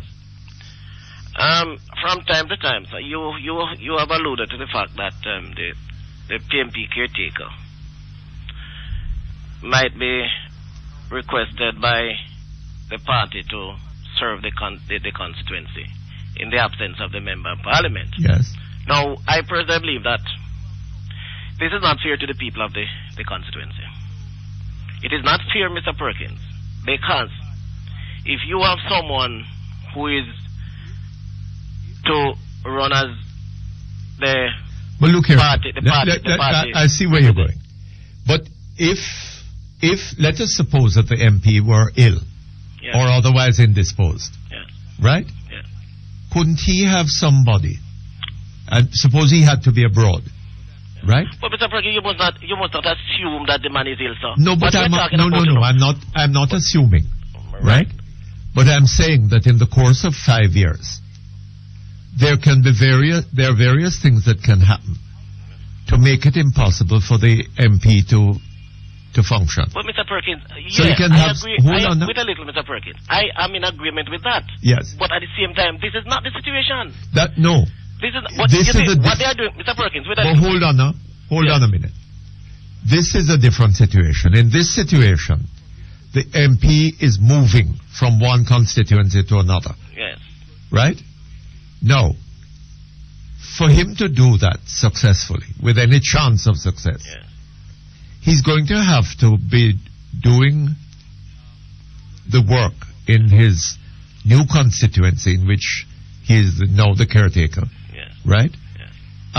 He's going to have to be working there with an election coming up as soon as we expect 1, 2. Right? In the meantime, he's been replaced in his constituency, in the old constituency. So that person who replaced him must now undertake what he undertook to do. But Mr. Perkins, that is a dichotomy of standard, you know. And let me tell you why I say so. When you have the caretaker for the People's National Party being able to do things in the constituency, for the people in the constituency at this time, it suggests therefore that he is at an advantage to the Jamaica Labour Party caretaker. And that is to say that this gentleman, Mr. Perkins, will be able to hand out whatever he wants to hand out, will get the support from the People's National Party because they control the funds, while the Jamaica Labour Party has not got the ability to do so. Okay, so what is it that you were expecting Mr. Clark to do in the constituency? For example, let me point out something to you. There was a situation very recently in a little district that is called Fonteland, where there is a road, Mr. Perkins, that we have been talking about year come and year go. And this road is the worst road, and I can tell you this, Mr. Perkins, and if you're going to Fonteland and you talk to anybody in and around the constituency, they will tell you that the road in Fonteland is the worst road ever. And I spoke about this road with you some time ago. And at that point in time, I said to you that it was because of the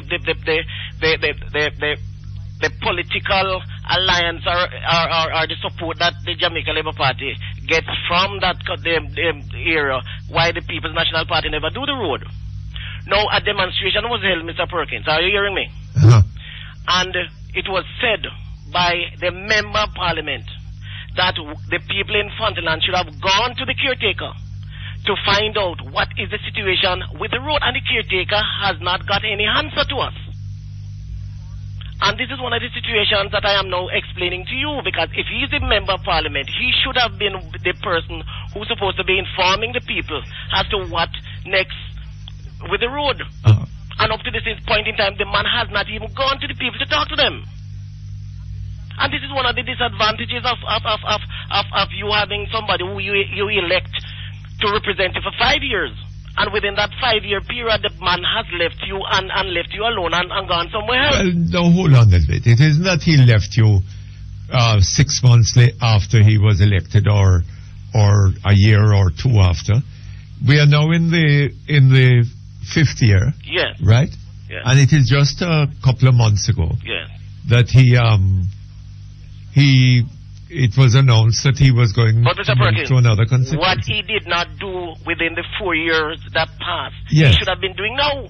Well, And but nothing has been done. the point Mr. is Perkins, this, sir. nothing has been done. No, but hold on a little bit. There are roads like that all over Jamaica. I said, don't tell me about roads all over Jamaica now, Mr. Perkins. I am now talking about, I agree with you that roads all over Jamaica. Yes. But at the same time, I am But talking specifically of this hold road. on. What you're accusing Mr. Clark Yes. of not being able to do, other MPs have not been able to do. No, but And the reason is that but the Mr. government Perkins, don't have the money. No, Mr. Perkins, the fact that they don't have the money is not here or there to me. Uh-huh. What is very significant is that what has been done with the money that they accrued over the years. Well, that Mr. Clark is not the one. Well, I don't know. Don't tell me that he's not one of the persons of Mr. Perkins. No, because as a member this of the gentleman, cabinet. He's a member of the party. And of the cabinet. And of Yes. the cabinet. But the minister with direct responsibility for that is Dr. Davis. No, but even if Dr. Davis is... No, he has responsibility over finance. Uh-huh. But Mr. Clark has responsibility over the constituency. Well. The people elected him there, Mr. Perkins, to do something for them. Uh-huh. And whatever is not done, Mr. Perkins, he should find means, because when he was, a matter of fact, when he was there trying to seek representation, one of the things that he promised the people that he would have allowed them to become more and more independent by creating opportunities for them. Yes. And he has not done so. Oh, well. And this is one of the very significant issues that we have at stake. If you are representing somebody, Mr. Perkins, and you promise them that you are going to do so, you must do it. So you were a supporter of Mr. Clark? It's neither here nor there, Mr. Perkins. Oh, I am a member of the constituency. Uh-huh. And what I need to see is... And a member of the opposition within the constituency? Mr. Perkins, let me point out this to you, sir. Whether or not I'm a member of the opposition or a member of the People's National Party, I am actually saying to you that if you give up your plan or your promise to serve people one way or the other, Mr. Perkins, you must find means of doing it. Find means of doing it. Find means of doing it. And I know that Mr. Clark has the ability to do it, and Mr. Clark has the wherewithal to do it. Uh-huh. But why is he not doing it? It's not that he does not have money he does not get money from the government, because they have control over the funds. Well, one way of doing it might be to get Dr. Davis out of the cabinet. You think he might... But getting him out of the cabinet and have Mr. Clark there, you still now get it done. I see what you mean. It means, therefore, Mr. Perkins, I am going to leave you now.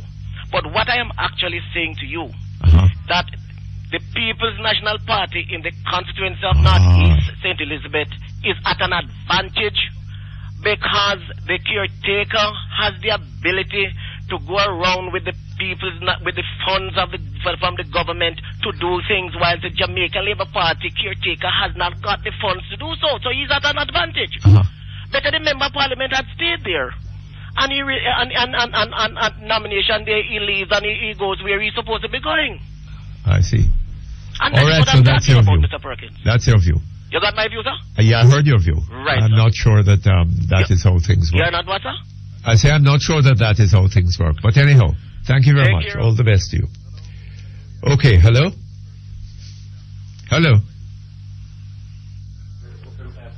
Boy, something is wrong. Hello? Hello, yes. Hi, Mr. Perkins. Yes, good afternoon to you, sir. How are you today? Not too bad.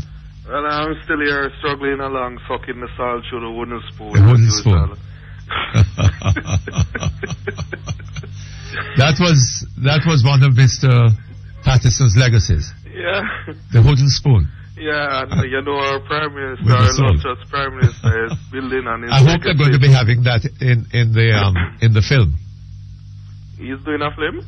Well, no, I'm looking for they've done a film of Mr. Patterson's achievements. Okay. Right? Which I'm looking forward to seeing. And I hope that that it will contain the episode of the salt in the wooden spoon. Yeah. You know, and Mr. Perkins, the other day, I don't know, I think a little birdie flew by my window and left some interesting information on my windowsill. I'll get to understand that despite the fact that so many police stations are without vehicles, the Ministry of Foreign Affairs will be importing 70 BMW. For World Cup cricket. Yeah.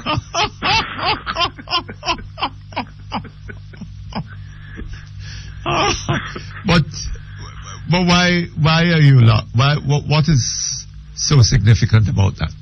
Don't you know that World Cup cricket is the only thing that is of any importance in the country now?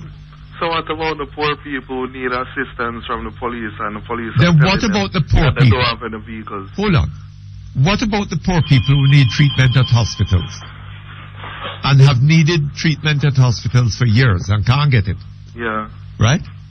But now that World Cup cricket is coming up, the government is finding money to put the hospitals in order. Yeah. So that if any visitor comes and needs to go to hospital, they will have some decent place to go to. Yeah, and the minister said he's going to paint up the hospitals. All of that? And put in glass windows. Yes. But you see, when you niggers were the ones going there, waste paint on you. Yeah. And they had the operating theatres full of cockroaches and flies. and lacking equipment to provide proper health care, to sterilize the surgical instruments. Yeah. I just think that it's scandalous, and it shows that they don't really regard the Jamaican people. Well, I mean, 70 BMW, Mr. Perkins.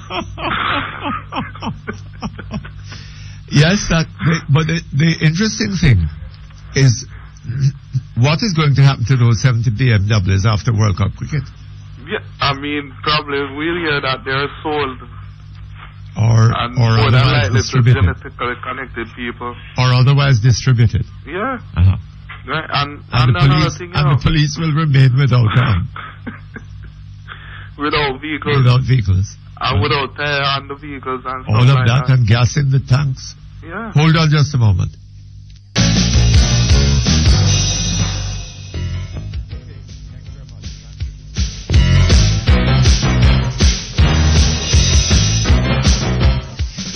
Okay, thank you very much. Back with you. Yeah, Mr. Perkins. Uh-huh. I was just thinking about it, and Duane Park Police Station only has one police unit, and most of the time it's not functioning. Yes. Right? And the rest of the time they have no gas. The rest of the time they have no gas. And this government is importing 70 BMWs, Mr. Perkins, for use in World Cup cricket, for a Ministry of Foreign Affairs. Is it that they're importing them, or that BMW is giving them, or something like that? No, I understand that they're important. Well, the information that I got from a friend who actually works there says that they're importing 70 BMWs. Oh. Right? And the old fleet, they're actually changing out the old fleet. So I was asking if they're putting it up for public action or anything like that. So yes. The ordinary Jamaicans could try and purchase them. So may I ask, what is being done with these 70 BMWs, or whatever it is? How many? 40, 70? 70. 70? 70. So what do they intend to do with them? I have no idea. Oh. Right? And I mean, if you're going to import vehicles, why such high-end motor vehicles? What happened to an ordinary Corolla? Oh, but come now, man. You have these visitors from abroad. Yeah. They have to be driving from Montego Bay to Kingston every morning and every afternoon of a cricket match. Yeah. When their match is on. Right? Because they can't be accommodated in Kingston. There are not enough hotel rooms for them. And You know, it's a long distance to Montego Bay. Right? Would you like to go to some country to, you know, for a World Cup or something of the kind? Yeah. And be driving the distance, 120 miles. Well, 240 miles a day in order to be able to attend the match. Yeah. By the second or third day, you're going to be asleep after about 10 overs. Yeah. Eh? I agree. But at the same time, the Jamaican taxpayers should not be paying that high cost. Are the Jamaican taxpayers paying for them? I don't know.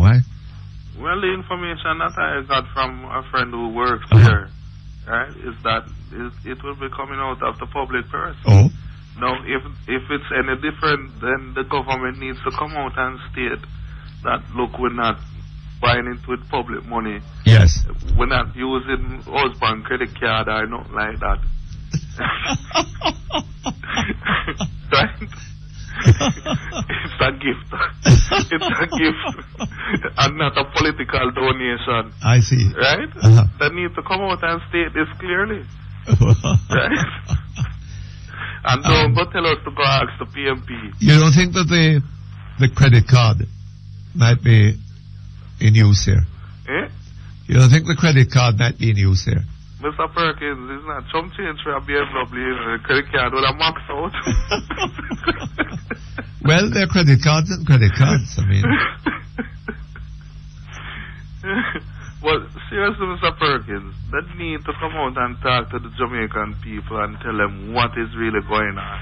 Because, I mean, if you can't have a situation where you have policemen, police stations, serving large communities, and they don't have vehicles, and you going to take up money and bring in 70 BMWs?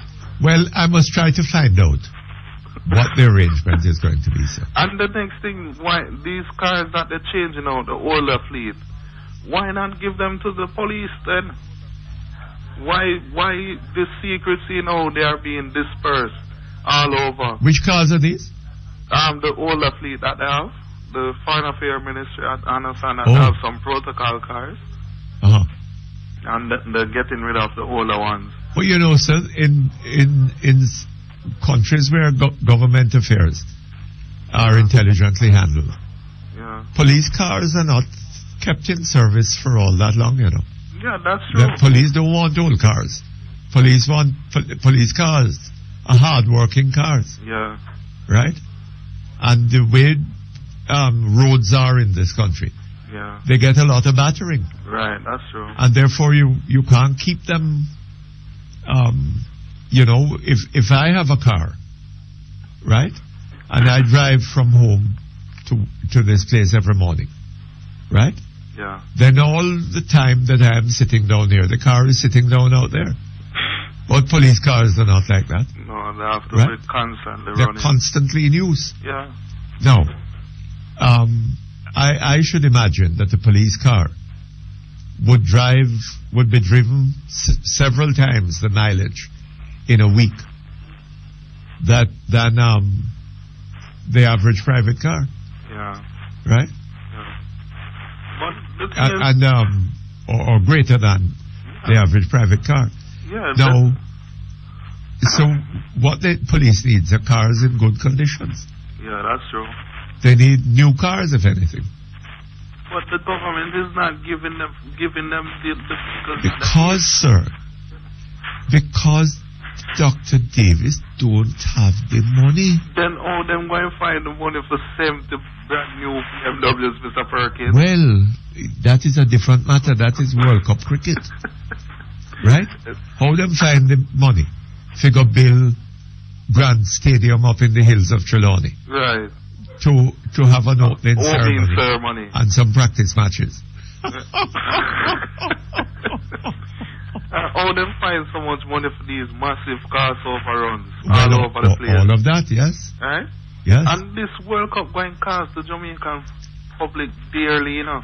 Dearly. I predicted the other day program that Sabina Park was going to hear that's some massive cost overruns on this. Because what the excuse that they're going to use, is, boy, we had to fast track it because World Cup was coming and we couldn't afford the embarrassment.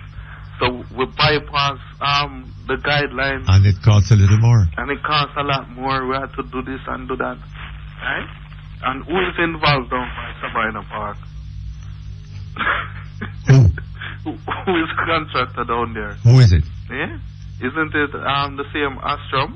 Oh, yes. The overrun man. The overrun man. Right? I mean, these people, they don't rate the Jamaican people. That's because we're a bunch of idiots. Yes, I know. Yeah? They shove it in your face, son. Yeah, they don't even try and... when a man thief your bare face, it's wicked and him thief you, and you don't even know same thief you. Eh? You just go in your pocket, push him on down in your pocket and say, give me this. And go about him business. Turn him back for you. Eh? Turn him back for you. I tell you something, sir. I have often said it on this program that it is it's the fault of the people of Jamaica, Yeah. If the government knew that there were things that they couldn't get away with, they wouldn't do those things. That's true. Right? But they know the Jamaican people, and they know that they don't have to take them too seriously. Yeah, and a lot of it has to do with the fact that the Jamaican people not getting the kind of information that they should be getting. They're not getting it out to the media. And people in the intelligence who know better. The busy spreading propaganda instead of informing and thinking about the betterment of the country. Oh, is that so? Yeah. A lot of time when things happen, people come and they try and just brush it aside and say, oh, it was youthful exuberance and that's the end of the matter. Right? And they're not stating that in civilized countries things like these don't happen, and when they happen, people are forced to resign. Look at that man down there in Bermuda who was just hugging up Anna Nicole Smith. Right? And he had to resign. Yes. The Minister of Tourism down there was the fast track or visa. So he's in Bermuda, not in Jamaica. I mean, in Jamaica you can boast about how you use public money, Yes, so run with it. Run with it. If it wasn't an election year, you'd have stopped it. Yeah. But like how it was an election year, you can't go stop it and get the opposition an advantage. So you say run with it. Yeah. And now that we're back to in the spot. No, but that just shows you the amount of hypocrisy in the country. We have to correct it. Right? That shows you the amount of hypocrisy in the country. So you have people in the PSOJ and people like that who the ordinary Jamaicans are looking to for some form of leadership, and it was no big deal. Yes. It was like they did nothing wrong. Yes, well, and it's just a few people out there like yourself, Mr. Perkins, who really trying to educate the Jamaican people and keep them aware of what is taking place. I just hope that God bless you with a lot of long life and good health, Mr. Perkins, so you can continue doing what you're doing. Okay, thank you very much. Thanks for all the best to you. Okay, hello? Hello? Hello, yes? Mr. Perkins. Yes, sir. Good afternoon to you. Good afternoon, sir. All right, sir. Why didn't you tell that young man a while ago that few years ago the government ordered so many cars, they have so many vehicles that even the opposition quarrel, so they buy too much car at one time. Do you remember? What car? Cars. Bought these cars for what purpose? For the police. For the police. The opposition quarrel that they bought too many? Yes. When was this? You can remember, you're the man, know everything. It's about, I know it's something. I don't claim to know everything, sir. Oh, it was sometime in the 2000, man. But hold on, in any event, sir. Yes. What is important is not the government buying 200 cars 1 year. And then we find that 10 years later, the 200 cars are not functioning. Okay. The purpose of the government, as far as this is concerned, should be to keep the police at all times well supplied with the materials they need to do their job. Yes. Am I right? You're right. But what I mean, the young man was there. The government has not done that, apparently. Yes, but the young man was there saying the government don't buy no car. Well, I mean, you can't. You must educate him and tell him. Say, I don't know. I don't know if it's a matter of. Didn't hear him say the government don't buy no cars. Yeah. Right? Because the government has at time bought cars for the police. Exactly. The problem is that they do not. The cars they buy are not adequate. All right. I'm asking a question. How about when they, after a while, after the government buy the cars, and I'm not gonna say put a wide brush onto the misuse. I'm not hearing you.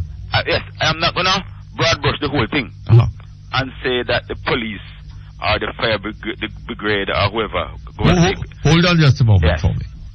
Okay, thank you very much. We're back with you, comrade. Mr. Perkins. Yes, comrade. This man. All right, I'm asking a question. Can we say that the government vehicles on a whole? The government what? Vehicles are getting enough, the best care? The government vehicles? Vehicles. I mean, truck, fire truck, water truck, police car. I'm in no position to say that, sir. Right. But if I were forced to guess, I would guess that the answer probably is no. Right? And that caring for a fleet of motor vehicles involves expenditure of money. And, also, driver training. Eh? The people who drive them also. Well, the people who drive them would have to care them, but hold on. The police are in a slightly a somewhat difficult situation, in that they have to drive those vehicles over very bad roads, and they haven't got the luxury of time, to spend dodging potholes and things. They have to get to where very often when somebody calls them to tell them that gunshots are being fired and all sorts of things like that. Okay. They have to get to where they're going as quickly as they can. I agree with that. So the cars, I should imagine, get quite a battering, given the quality of the roads that we're all driving on. Am I right? You're half right. You can't be, you're half right. Half right? Yes, you're half right. So in what way am I half wrong? But the way that, because the same places that the police drive, the regular people drive. Of course, but what I'm saying is that the police are in a hurry. If you get on the phone and call the police, you don't expect them to tell them that there are some men sort of kicking down your door, right? You don't expect them to take an hour to get to your place and then tell you, oh boy, the roads were bad, we couldn't get there. This is after the man done. They couldn't be telling you if the man committed the house and already shoot you. I'm not going to pick on the police, Mr. Perkins. I won't. I won't pick on them. You understand what I mean? Yes. But I know that government vehicles on a whole, they don't get the best care, because you look at the joys, look at the buses, and so forth. The fire brigade. Look at some new fire trucks that they bought the other day. And look how they start mashing up already. Oh, is that so? I mean, see one mash up on a port more the other day. You know see it? You know how much million for one fire truck? You don't know? Well, it suggests to me, so that there is something wrong with the way the government is. Is the government? Is not government to drive it? Is not the government? No, but the government has a responsibility of care. Don't tell me. Everybody. Don't tell me that the government can take public money and buy a vehicle and allow it to be destroyed because of carelessness. As a matter of fact, Mr. Perkins, I want to investigate and find out how much fun are these new fire trucks. Yes. These fire trucks. And I have a point on the fire, you know. You know, you have some people who call for fire truck for some little incident. Sometimes a man light a dog in the road. Sometimes a little fire which a man could take a gallon of water out it. Sometimes people in this dry season, for argument's sake, you find people burn fire burn bushes and things like that when they're clearing land without even thinking. How do you know this? I'm a big man and I'm an old man. You're an old man? But you know too. You know these things too. I don't know them. What? No. Yes, man. I have never heard of people calling the fire truck because some dog was lit by somebody. What?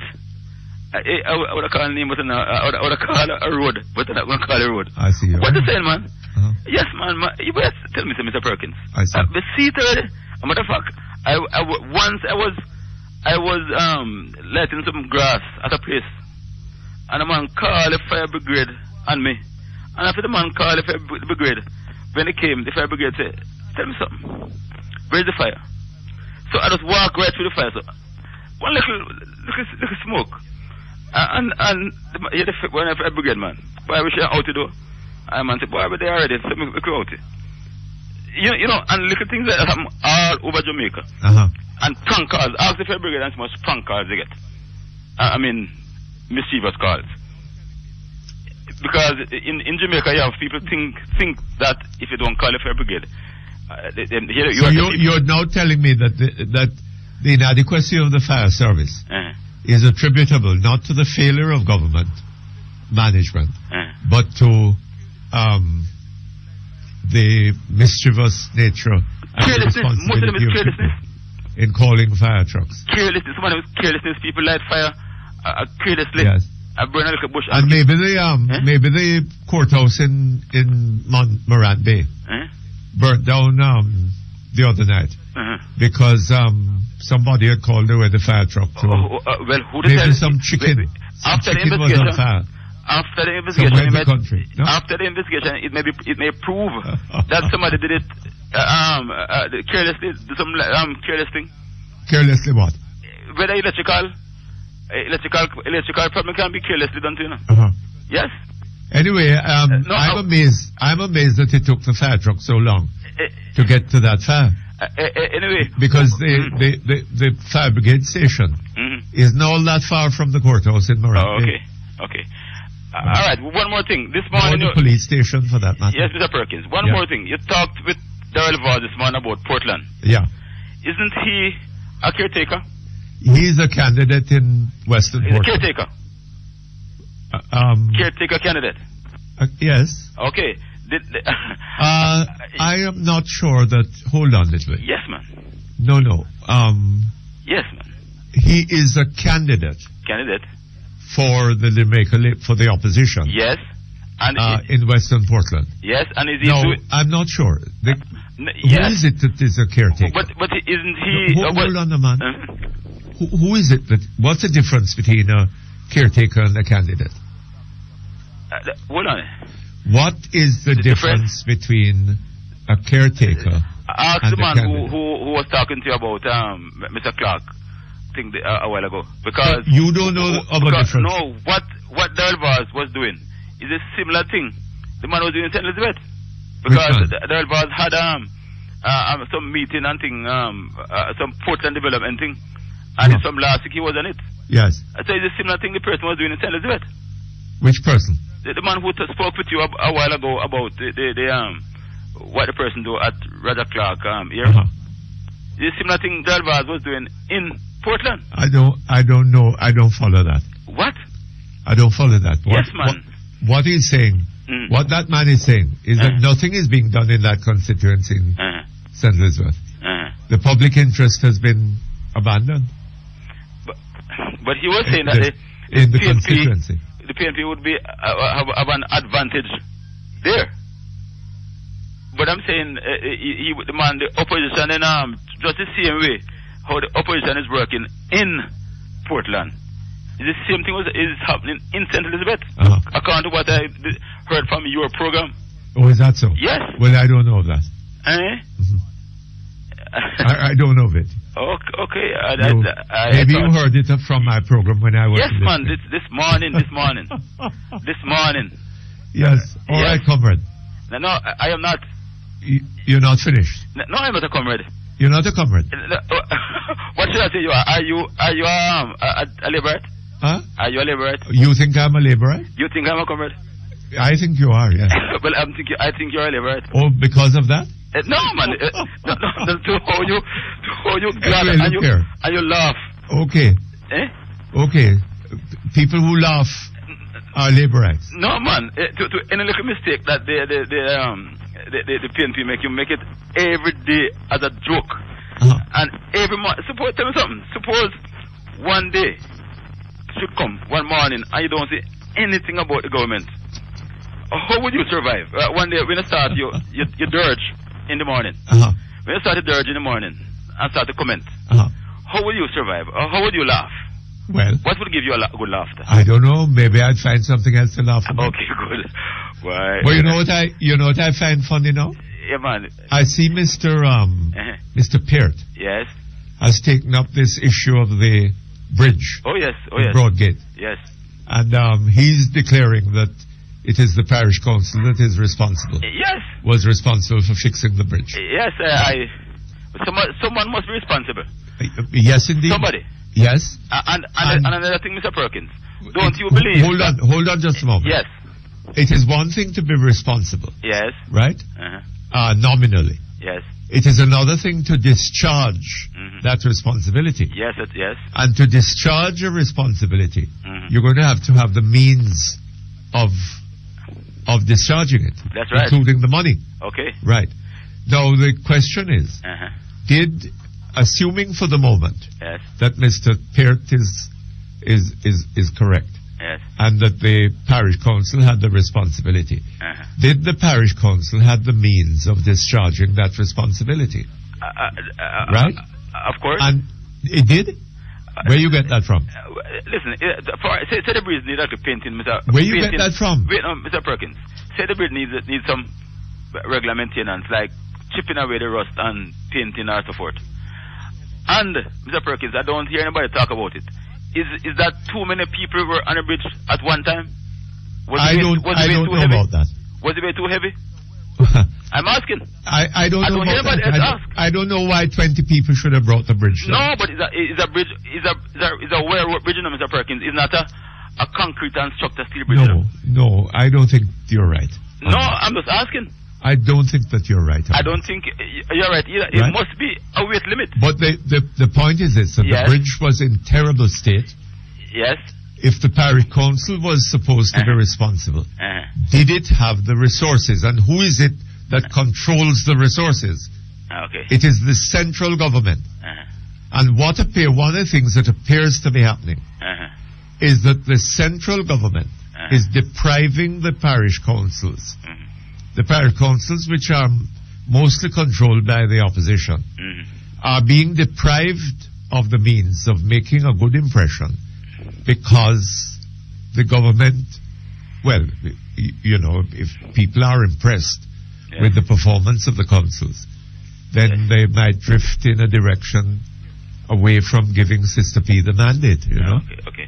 And that seems to be the point that Mr. Peart is driving. I mean, it really is after the parish council. Okay. Before I go, and in the meantime, his colleague minister has not denied that he got a letter from the parish council complaining about the condition of the bridge. And has not said that he responded in any way to it. Okay. Anyway, and Mr. President. Anyway, I have to go. Yes. All right. Thank you very much. Okay. Thank you very much. We're back online, and we have some email. You know, we read only a small proportion of the email that we get. Really, that's all we have time for. But you know, it's the same thing that happens with our callers. Only a small proportion of them that we're able to accommodate on the program. I wish we had more time, but Anyway, let's hear what we have today. Mr. Perkins, I'm writing to voice my opposition to the so-called CARICOM passport. How on earth this government is going to sell out the Jamaican citizenship for some darned CARICOM passport?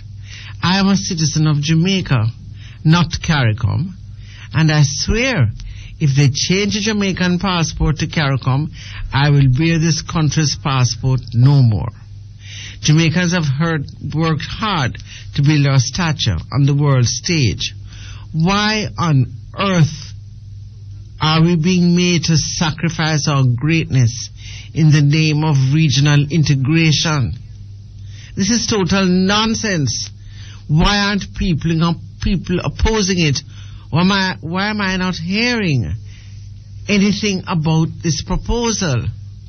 It is wrong, Mr. Perkins. And I will oppose it with every fiber of my being. Jamaica forever. I must check whether there's a constitutional issue here. I don't know. But I'm sympathetic to this person's position that the government should change. Well, it's almost like changing citizenship. Yes, I mean, could we be? I don't know. Could we indicate that we are a member of CARICOM if we do become? Yes. Without changing our national identity? Yes. When we go abroad? I don't know. This is a matter that needs looking into. But it's just... it said in the newspaper, yes. I looked it up on the basis that come December, any new passports will be issued after that. Yes, I know. Will be CARICOM passports. I know. We ought to look into the matter. We ought to get a lawyer to discuss it with us, a constitutional lawyer. Good morning, Mr. Perkins. Every time I have to laugh, I was mesmerized by that caller who spoke about bleaching. I love him. About what? Bleaching. Oh. I love him. I guess what really stood out about him and impressed me was his straightforwardness and honesty. That's what we all need, to be honest with ourselves and the situations that sometimes face us. We need more persons like that gentleman. Come what way, we are going to stand up for what we believe in and not go just where any and anywhere anyone else wants to shove us. I hope he will call again, and I would really like to hear what his Browning has to say about bleaching.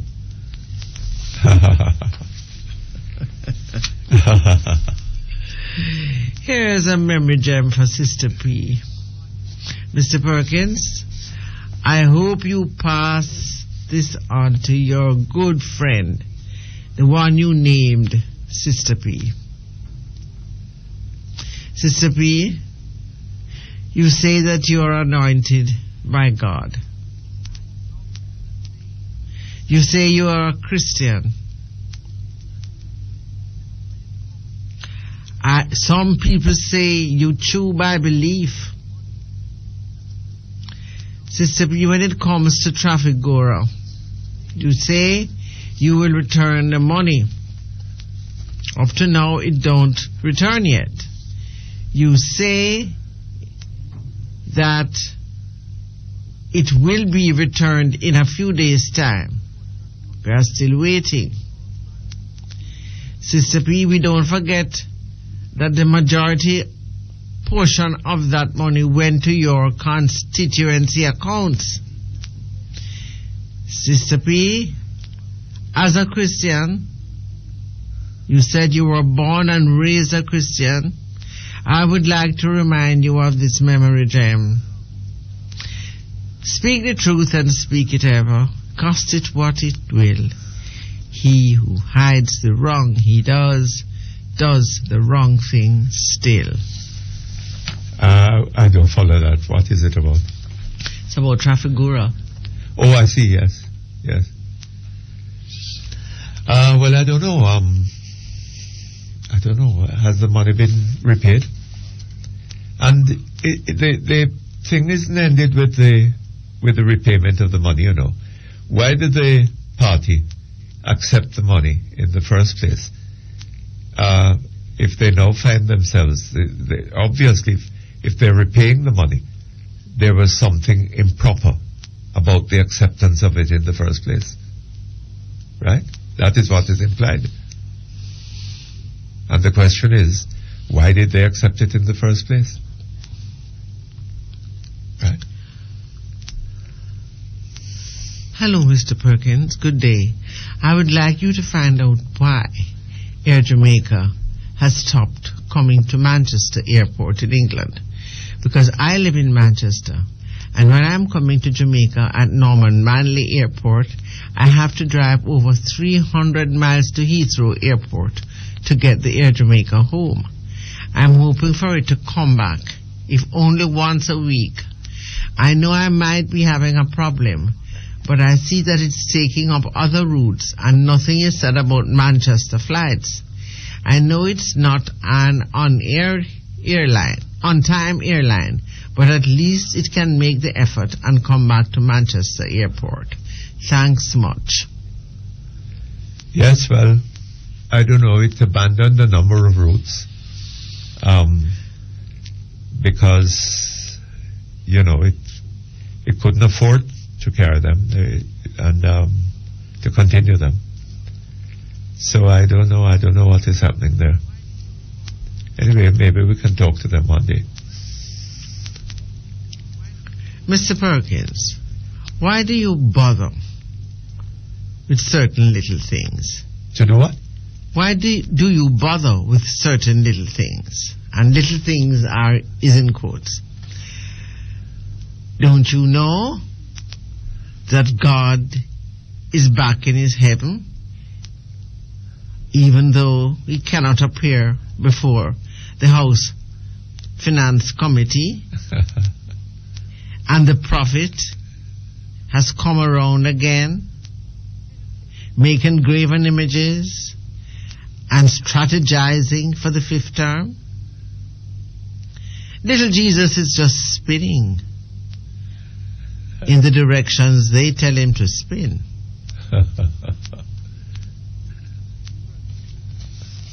What's he? Little Jesus? Little Jesus. I wonder who that is. I don't know. Mr. Perkins, I saw in Friday's Gleaner that your friend Kingsley Thomas will be speaking at a lecture this week on the topic, highway. Where did we go wrong? Mutty, I'm sure you were in the front row.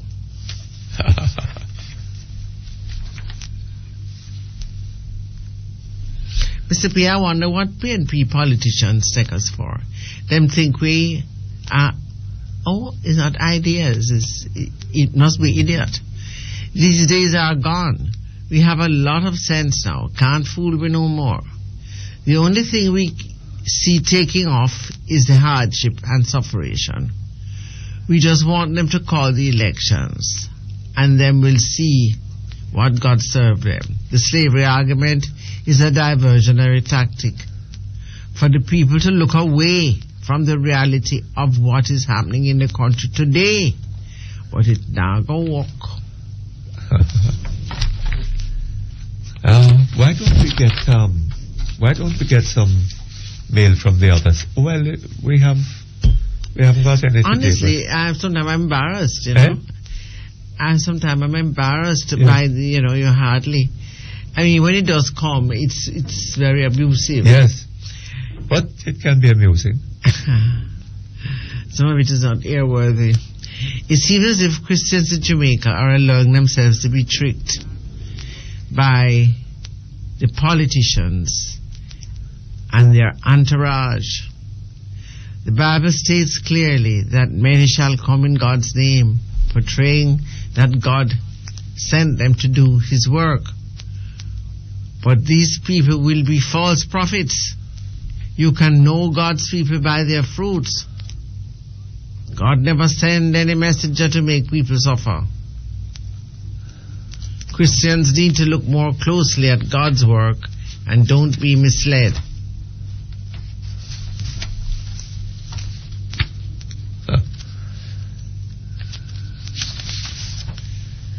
Mr. Perkins, the deportee you spoke to about his prison experience is absolutely correct with regard to the opportunities in prison.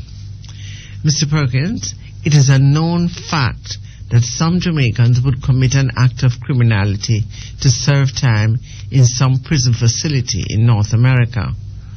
Mr. Perkins, once an inmate is prepared to address his criminogenic needs, there are programs in prisons to address that offender's criminogenic factors. Sir, there are prisons here in North America with a program that are equivalent to that of any high school in Jamaica.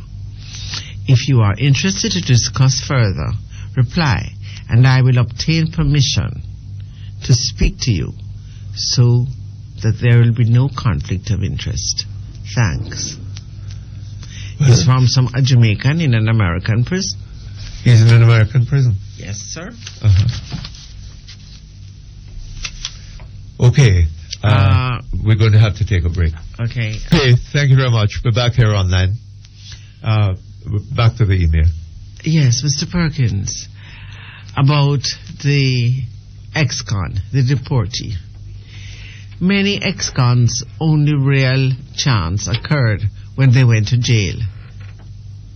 They read because they have a lot of time. Many find Jesus, Allah, or Buddha. I'm not a religious person, but if it will help them to be a better person, then that's okay. I know of ex-cons who took university classes, not to mention weightlifting. The taxpayer money pays for these services. Many don't take advantage of this second chance, but they get the opportunity to do so. It is there if they want it. Do you in Jamaica have a court show called the Judge Mathis Show? Well, Judge Mathis is an ex-con who turned his life around and became a lawyer and is now a judge. He now gives back to the black community via scholarships, drug rehabilitation programs, and many entrepreneurship programs for poor blacks. It is not where you are from, it is where you are going. You can learn about Judge Greg Mathis by visiting www.gregmathistv.com. Oh, that's interesting. I'll say the website again for those who are interested. www.gregmathis, that's one word, GREGMATHIS TV.com. That's an ex-con who studied in prison, became a lawyer, and is now a judge. In the United States. Black person. Peace, Mr. Perkins. I'm a social worker by trade and have been impassioned by matters relating to the people of African descent. I heard your comments reparations, and I was very disheartened. The matter of reparations should not be isolated to individual islands, but should be addressed holistically as it relates to African people worldwide. Worldwide, descendants of the Caucasoid race have benefited greatly from the institution of slavery. While slavery was not implemented uniformly,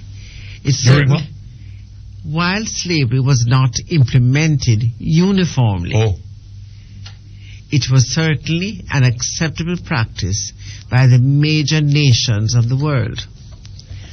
When these nations decided to end slavery, the process of abolition was done in isolated actions, even within nations.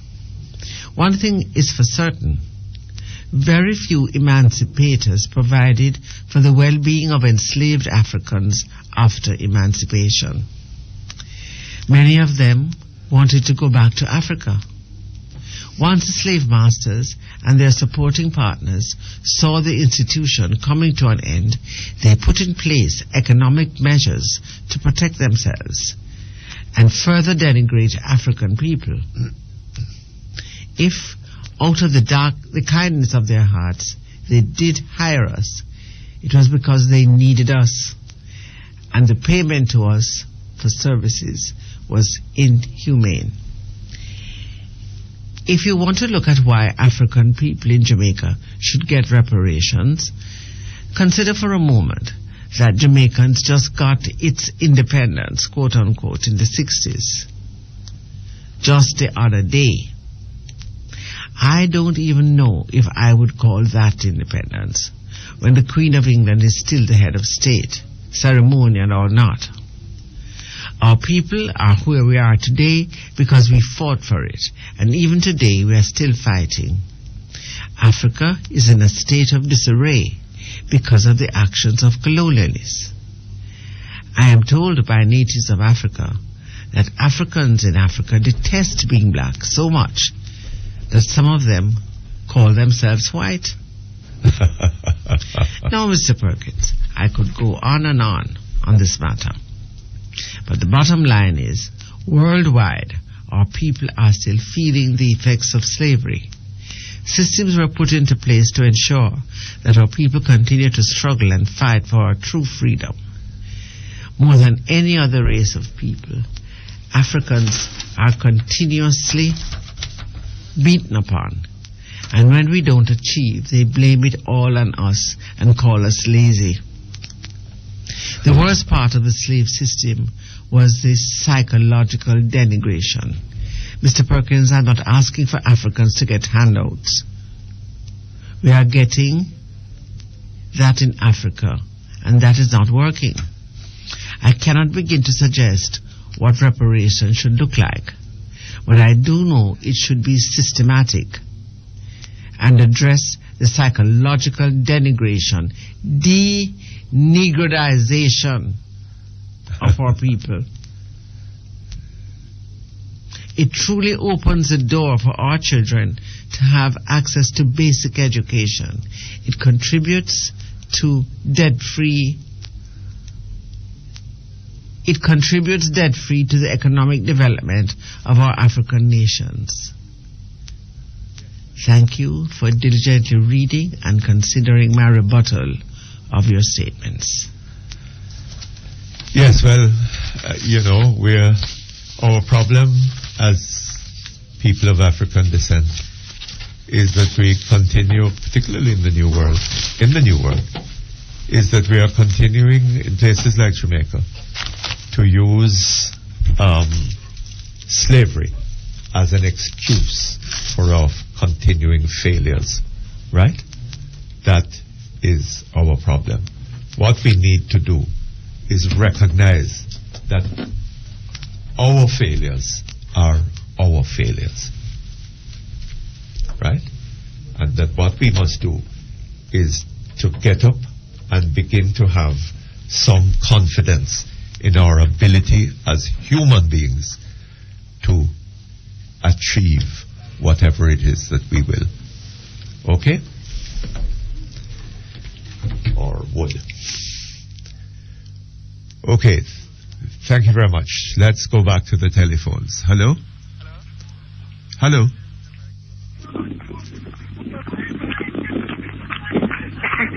Hello? Hello? Yes, good afternoon. Good afternoon, Mr. Perkins. Yes, I'm calling about why the government of Jamaica. I am 15 years old. I'm not going to school.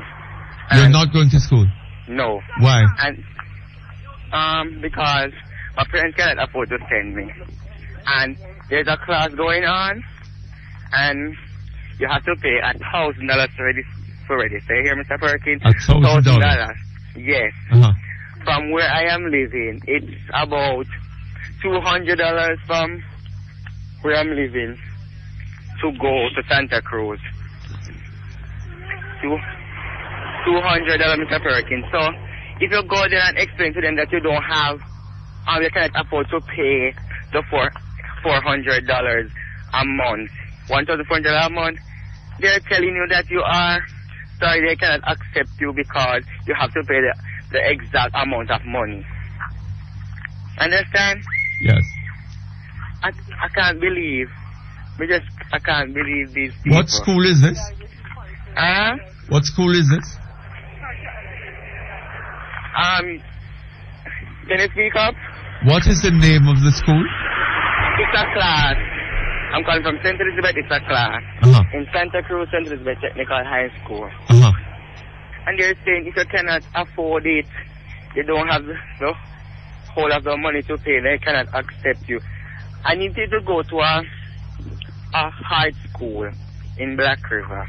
It's $1,500 for me to pay. $1,500 to pay from. I'm living in Barton. To pay from Barton to Lacova, that's $70.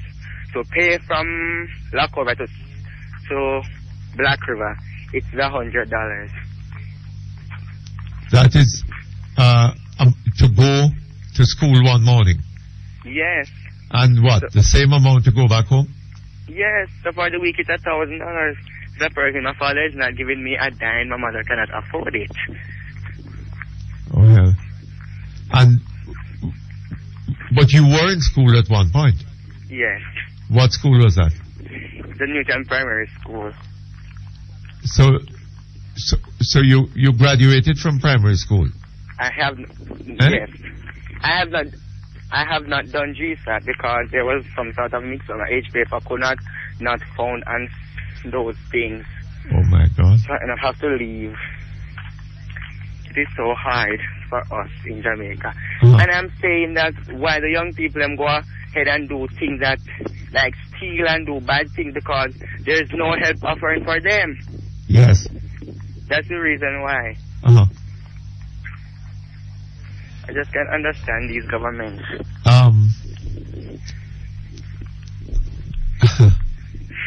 I tell you what, would you like to leave a name and a number with us where we can get in touch with you? Yes. Okay. But before I go, yes. There's a library in Black River, isn't there? Library? Yes, I guess. There's one in Santa Cruz. There's one in Santa Cruz. Yes. Well, you know what I suggest to you? That you join the library, borrow some books, yes, sir, and keep your reading going. Read? Yes. Yes, I can read. Huh? I can read very well. Yes, you can read very well. Yes. Go to the library, right? Yes. And borrow books there and read. Keep your reading going. Yes. Okay? Okay, thanks. You can advance your education that way.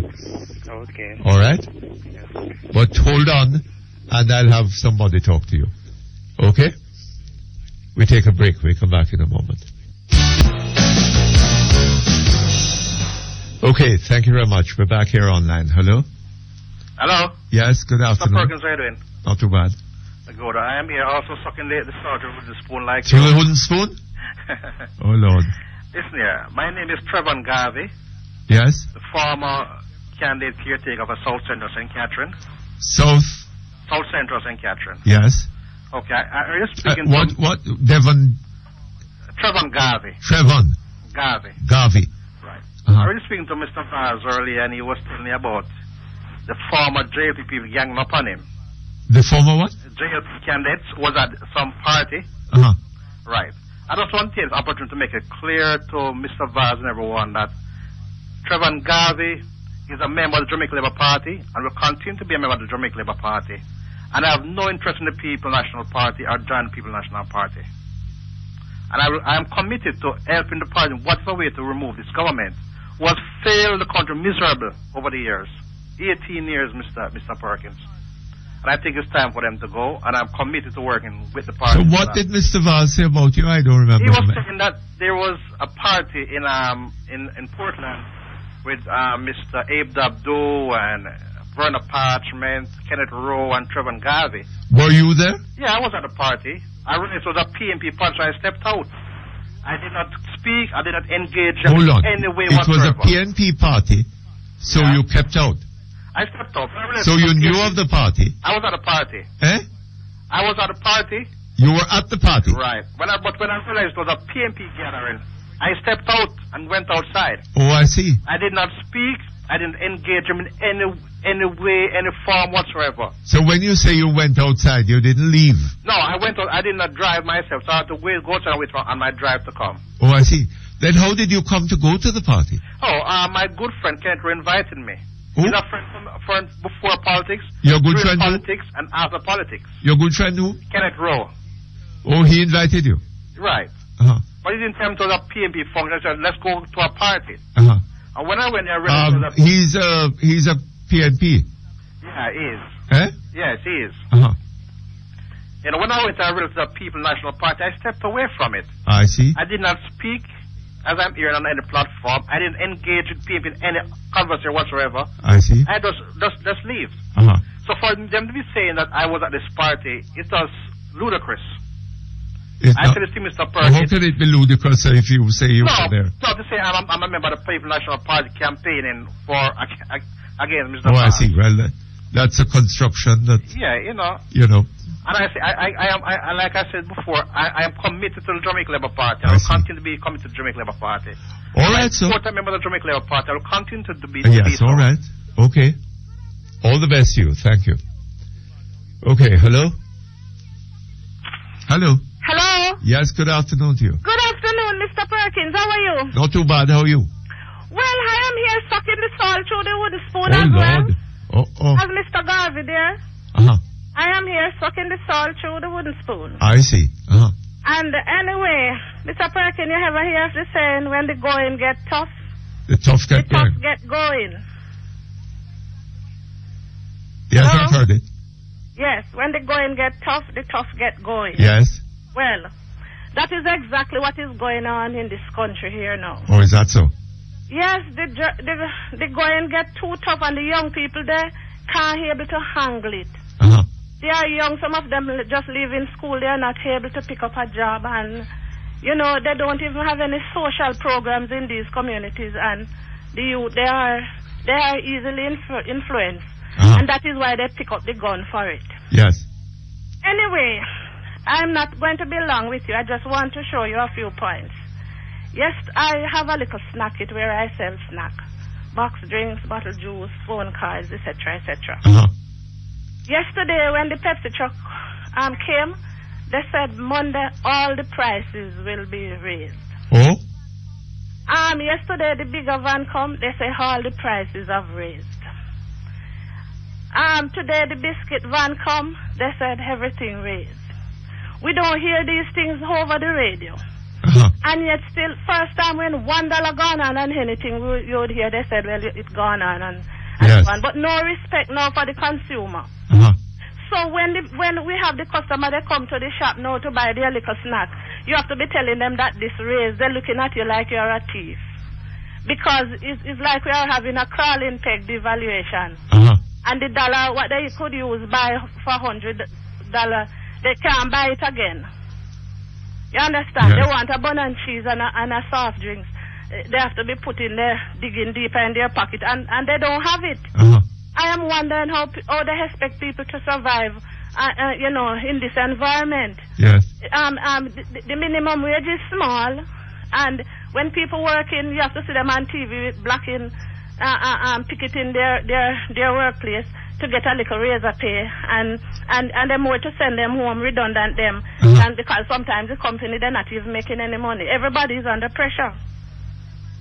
It was Mr. Patterson who said man have more phone, man have more car, and him never say man have more education. Uh-huh. Because if man did have more education, Uh-huh.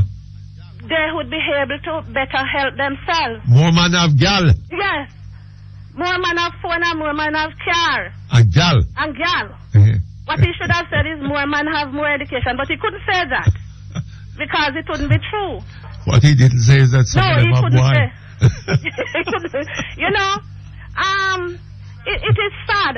It is very, very sad. Yes. That we have reached this. And I have a last point to make to you, Mr. Perkins. Yes. I watched Dr. Peter Phillips last night on the television. Yes. Talking to people in Portland. Uh-huh. This same man who telling us not to take chance with Comrade Porsche. When not to, he said it's only when the lotto is hot 10 million that he buy 2 tickets. So I guess he's going to buy lotto this evening. Because more than 10. Yes. And it was the same man who tell us that we not to take chance with this lady. He's telling us now that she's always there. Yes. But she's always there doing what? Eh? Well, you know, Mr. Perkins, you ever hear when cock mouth kill cock? This is exactly what this same man where she and Mrs. Henry Wilson telling us, and it's the same man telling us what she's this and she's that, and they was telling us she can't manage. Mr. K.D. Knight went overboard to show us that this lady cannot manage. You understand? Yes. And so how can we trust these people? They're talking about the jail fee are desperate. They are desperate. Because if they weren't so desperate, the country wouldn't be so stink. The garbage would be collecting. Everything they are saying, they're starving the parish council in order to make them look bad. Now, Mr. Perkins, if you look on the back of my yard, I have 10 big extra large garbage bags packed up there. Because it's 3 weeks now, I don't see a garbage truck. Yes. And at the same time now, they're preparing for Cricket World Cup. You know, these people are a set of 3-card men. They're a set of 3-card men, you know, because they're just fooling up for 18 years.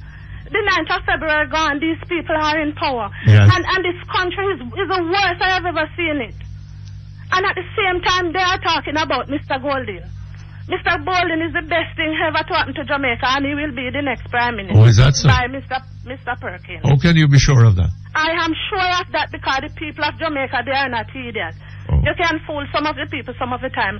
The people, they are smart now and just waiting for the date. I see. You see, we're tired of them now. So when that day come, it will be bangarang. Well, Mr. Perkins, it will be joy for some people who are waiting in the wilderness and for all these young, frustrated young people. You understand? Because when you hear they're going to some district and talking and to some little community, it's like they are not in power for 18 years. Everything is a mess in this country. And we are going to do this. Even go to Portland now, talk. These people are in there for 18 years. A 18-year-old child is in university now, soon come out with their first degree.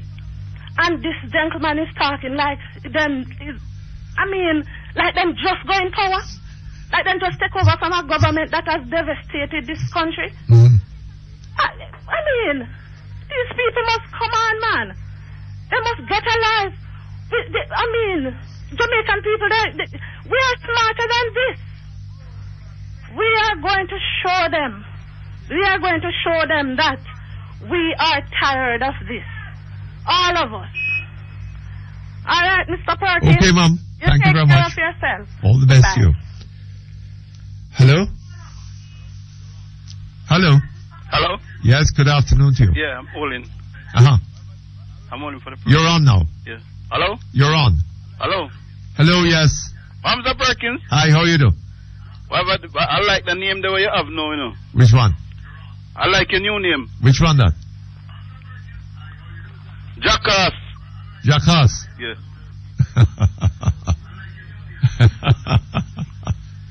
Who is Jackass? Mutty Jackass Perkins. I hear the lady call it over there. Oh, is that so? And it fit you. It fit me? Well, I'm glad you think so. Anyway, what have you said to say to the Jackass? I give people name and I'm like... I beg your pardon? I give people name. I'm not hearing. I give people name. Oh, I see what you mean, yes. I don't give them names, they give themselves. Like Stonehead. Stonehead. You know Stonehead? He has migrated. Stonehead brother this, you know. Stonehead has migrated. You have something else to say? Well, I smell in the fifth term. Oh, you're Stonehead's brother? Yeah. I see. So why haven't you migrated with him? Huh? Why didn't you migrate with him? Well, we don't have a visa still. He lost his faith. Yeah? Eh? I have no visa. You haven't got a visa? Mm-mm. But let me ask you something. A man like Stonehead, who was so loyal to the party and thought that the party was all the good in the world, and he has turned his back on it? Yeah, that's Why? Mr. Perkins, you do good in the PNP. He lost faith? You know that? What? He had the well in the PNP party. You think so? Why? Because sometimes we Because you think I'm a jackass? Eh? Sometimes we laugh, you know. What are you saying, that your party is a jackass party? No. Anyway, I can't stay. Okay. Yeah, all right. Thank you for calling. Okay, we'll be back shortly. Okay, thank you very much. We're back. Hello? Hello? Hello? Yes, good afternoon. Afternoon, Brother P. How are you doing? I am from you. Not too bad. Yes, sir. I was listening to Mr. Peard last night. Uh-huh. Is he the Minister of Local Government? Yes, I believe so. Right. Well, yes, I think the one you were listening to would have been, yes. Right, and he was referring to the bridge in St. Mary. Yes. And he's saying that the bridge falls under the responsibility of the Minister of Local Government. Right? Remember, he's the minister, right? Yes. And Mr. Montague, is the fact that Mr. Montague produced a copy of a letter that he sent to some other ministry? He sent to Minister Pickersgill, right. the Minister of Works.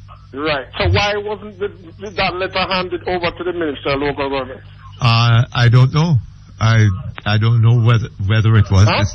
Mr. Pickersgill has not said. I don't think that he received it. He hasn't said anything about it, as far as I'm aware. Right. He certainly hasn't denied that he got it. No, but the correct thing should have been, if they are fighting over whose responsibility Yes. is the bridge issue, a letter had gone to his ministry pointing out the state of the bridge. Uh-huh. His deputy, who is Pipip, Yes. is falls in his constituency. But not only that, sir. The parish council cannot be responsible for fixing the bridge in any meaningful way without having the means of doing so. Right? And one of the things that seems to be happening, quite apart from the fact that the government don't have no money. I mean, it has money to spend on Cricket World Cup, but not to give to the parish councils. Because if the parish councils get the funds that they need and do a good job with it, then this is going to be politically embarrassing to the party in office, the governing party. And the reason why that letter was overlooked, because it came from Mr. Montague. Well, I don't know. But certainly Mr. Pickersgill has not denied that Mr. Montague wrote to him, right? And if his view is, or the position of the government is, that it is the parish council that is responsible for fixing the bridge, then they should have said so and made the funds available. Exactly. So, right. Who the Minister of Local Government fall under the government of Jamaica also, right? Yes. We don't have to get, it's not Trinidad or Barbados we're going to get the money from. No. So what is this seesaw and fighting about who have responsibility? I really don't know, sir. Huh? Well, we're coming to an election, you see. So. But the minister is making himself ridiculous. Because he is the Minister of Local Government. Yes. He's so much after the parish council that he's now after him own self. And it's a sad state that we have those two as ministers, Harry Douglas and Peart. Oh, yes? Very sad.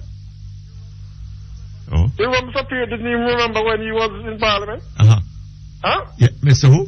Peart. You know, he didn't even remember when he was elected to power, when he was a minister. Yes. But Mr. P, one other point. The gentleman from Santa Cruz who was talking to you about Roger Clark. Yes. This is happening all over the country if you are following what's happening, you know. You remember it happening in Mr. Gallimore constituency with the road in Plantation Heights and Yes. the other day? Uh-huh. You remember it happened in Standpipe with Tremor Road? Yes. You remember it, if you're following, you remember it happens in Southeast St. Elizabeth, where I see the fresh minister who they are using now, Azan. The roads all over the country are in the No, mess. but I'm just pointing these out to you. Yes, what yes. they are doing. Yes. That Azan and Flip-Flop Horn was in Exton. You know the place where I went in Junction. You know Exton, okay? That's just a fact before you go down to Balazar, you make a right turn there. Yes. Right, I will take you to Morningside and go around. Hold on just a moment for me. Okay, thank you very much. We're back on line. Yes, sir. Now, I'm saying to you, this is what is happening all over the country. That there was, Mr. Horn was there with Minister Azan.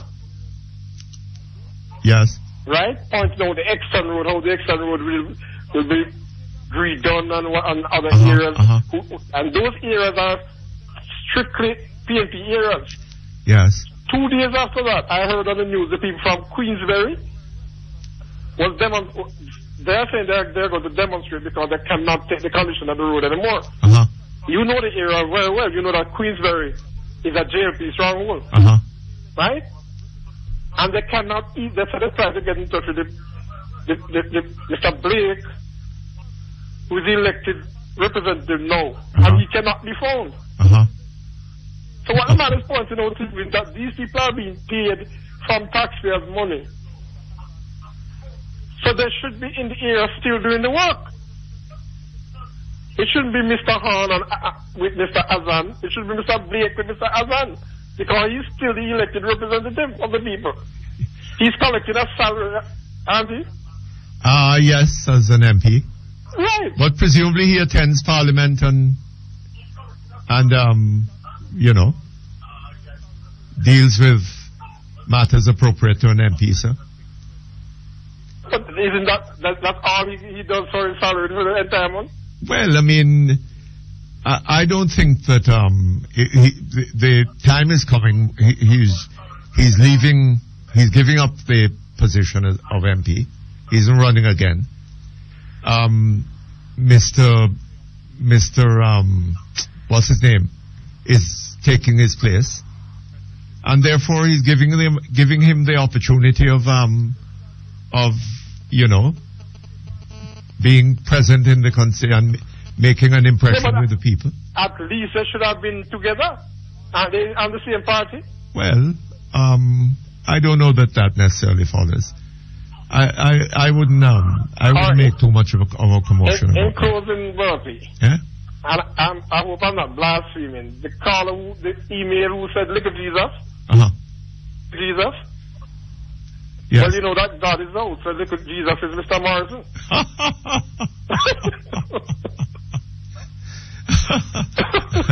All right, sir. Thank you very much. All right. All the best to you. Okay, hello? Hello? Hello? Yes, good afternoon. I'm here. How are you? Not too bad. I hear you say on the program the other day that you won't be hearing from me again. No, man. Listen, Mr. Perkins, I write when I want to write, and I talk when I want to talk. But listen now. We had warned about the bridges too. We had written all about that. We had predicted about the bridges. Oh, yes. But nobody takes us serious. Now listen to me now. The election, I think JLP is going to capture the whole of St. Thomas. The whole of St. Thomas? Yeah, man, because listen, this government has to, if they want to win, I get the feeling they don't really want to win. And this is slackness. And let me tell you something, we're not only beating them today. The Jamaica Labour Party, some of those bridges and some of those roads, the Jamaica Labour Party government of the past has to take some responsibility. Also, you understand me? Yes. It's a long, long time. That.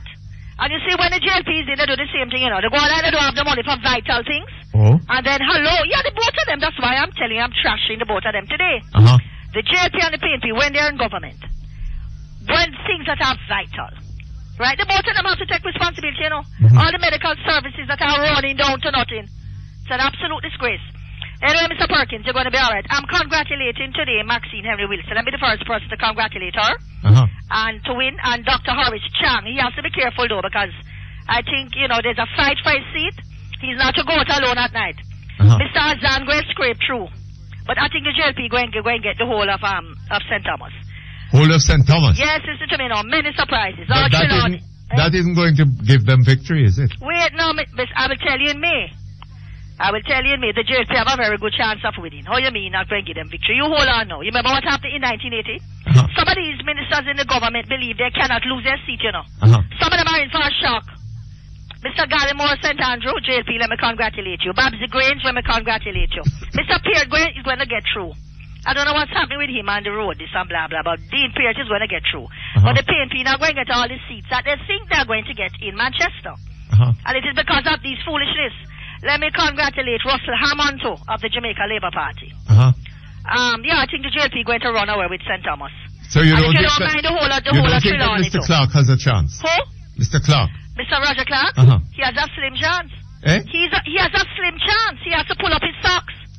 Well, you congratulating look here, Mr. Perkins. People are getting tired. Look here.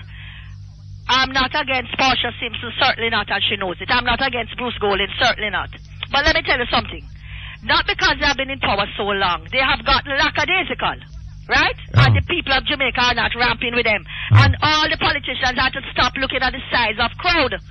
You remember what happened in 1980? About crowd? Yes. Well, and the way they're going, this health system is bad, you know. You see the Minister of Health, he's not a bad man, he's very efficient. But he's not getting any money. So it goes back to the Finance Minister again. Why isn't the Finance Minister giving him the money? Why doesn't the Prime Minister order the Finance Minister to give... Well, I suppose he doesn't have the money. And they have people coming out here for the World Cup, suppose the people get sick. Eh? Well, I'm telling you, the JLP are going to run away if you don't mind sharp to Trelawney. But Mr. Hammond, who else Miss Grange, very close though. They're going to fight her, but she's going to win. St. James now. Who is Mr. Mullins of the JLP running against? Is it Francis Toller? I'm not sure.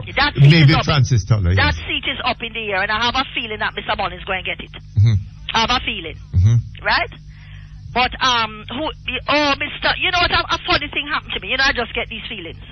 The other day, Mr. Palmer, I was at a little thing, New Year's Eve, and I heard some PNP talking and so. And I knew that Mr. Palmer wasn't going to run, you know.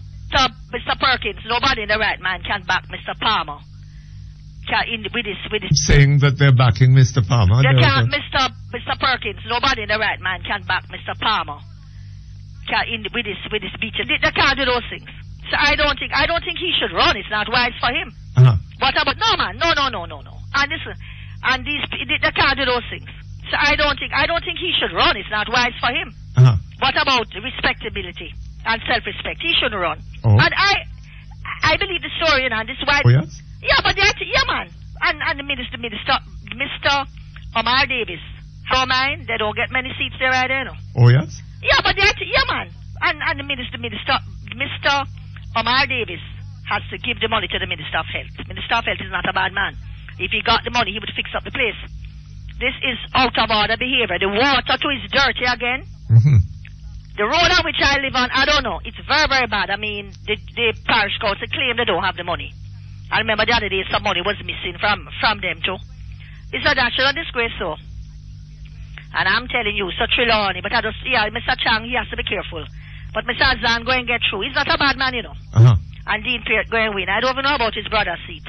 Russell Hammond going to win big.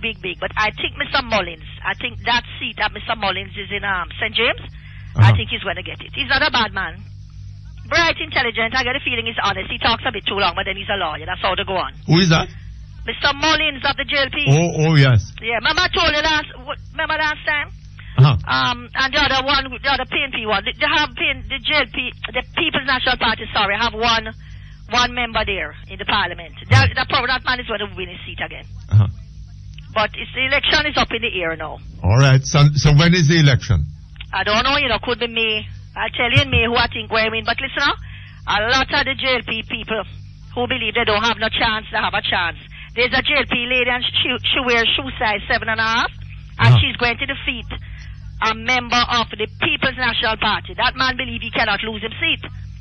Number one, they are not visiting the constituencies. Only when election come. No, man, Jamaica people getting wise now. I see. And Trelawney is directly turning towards the the Jamaica Labour Party. Uh-huh. Don't listen to the pollsters, you hear? All right, Mom. Don't listen to them. So you're alright and you're fine and dandy. All right. Your health is alright. Just hold on, you hear? Yeah, okay. Drink a lot of water.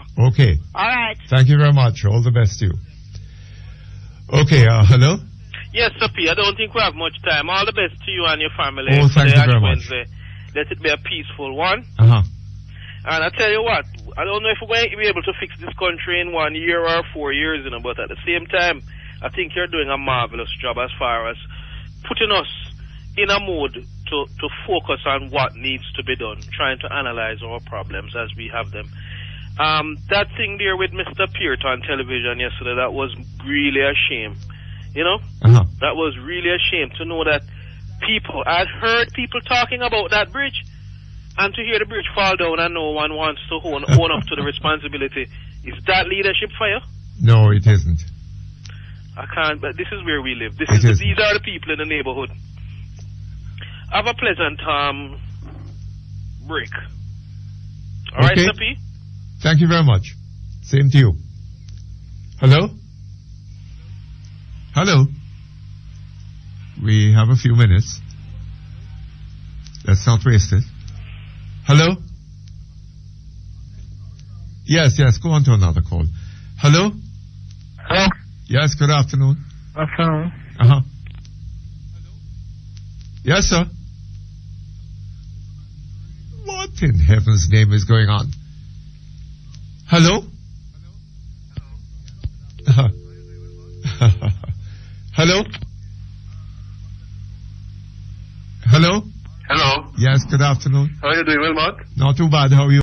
I'm okay. I just want to let you know, to tell Dennis Morrison, reminding that the last policeman that was killed last week, he was killed in a PMP garrison, Brook Valley, in Duane Park. Oh, is it a PNP garrison? It's a PMP garrison that supported Portia Simpson in the presidential election. Yes. And also to Garnet Roper, he mentioned in an article some months ago that the areas in St. James, violence, yes, it is controlled by the JLP.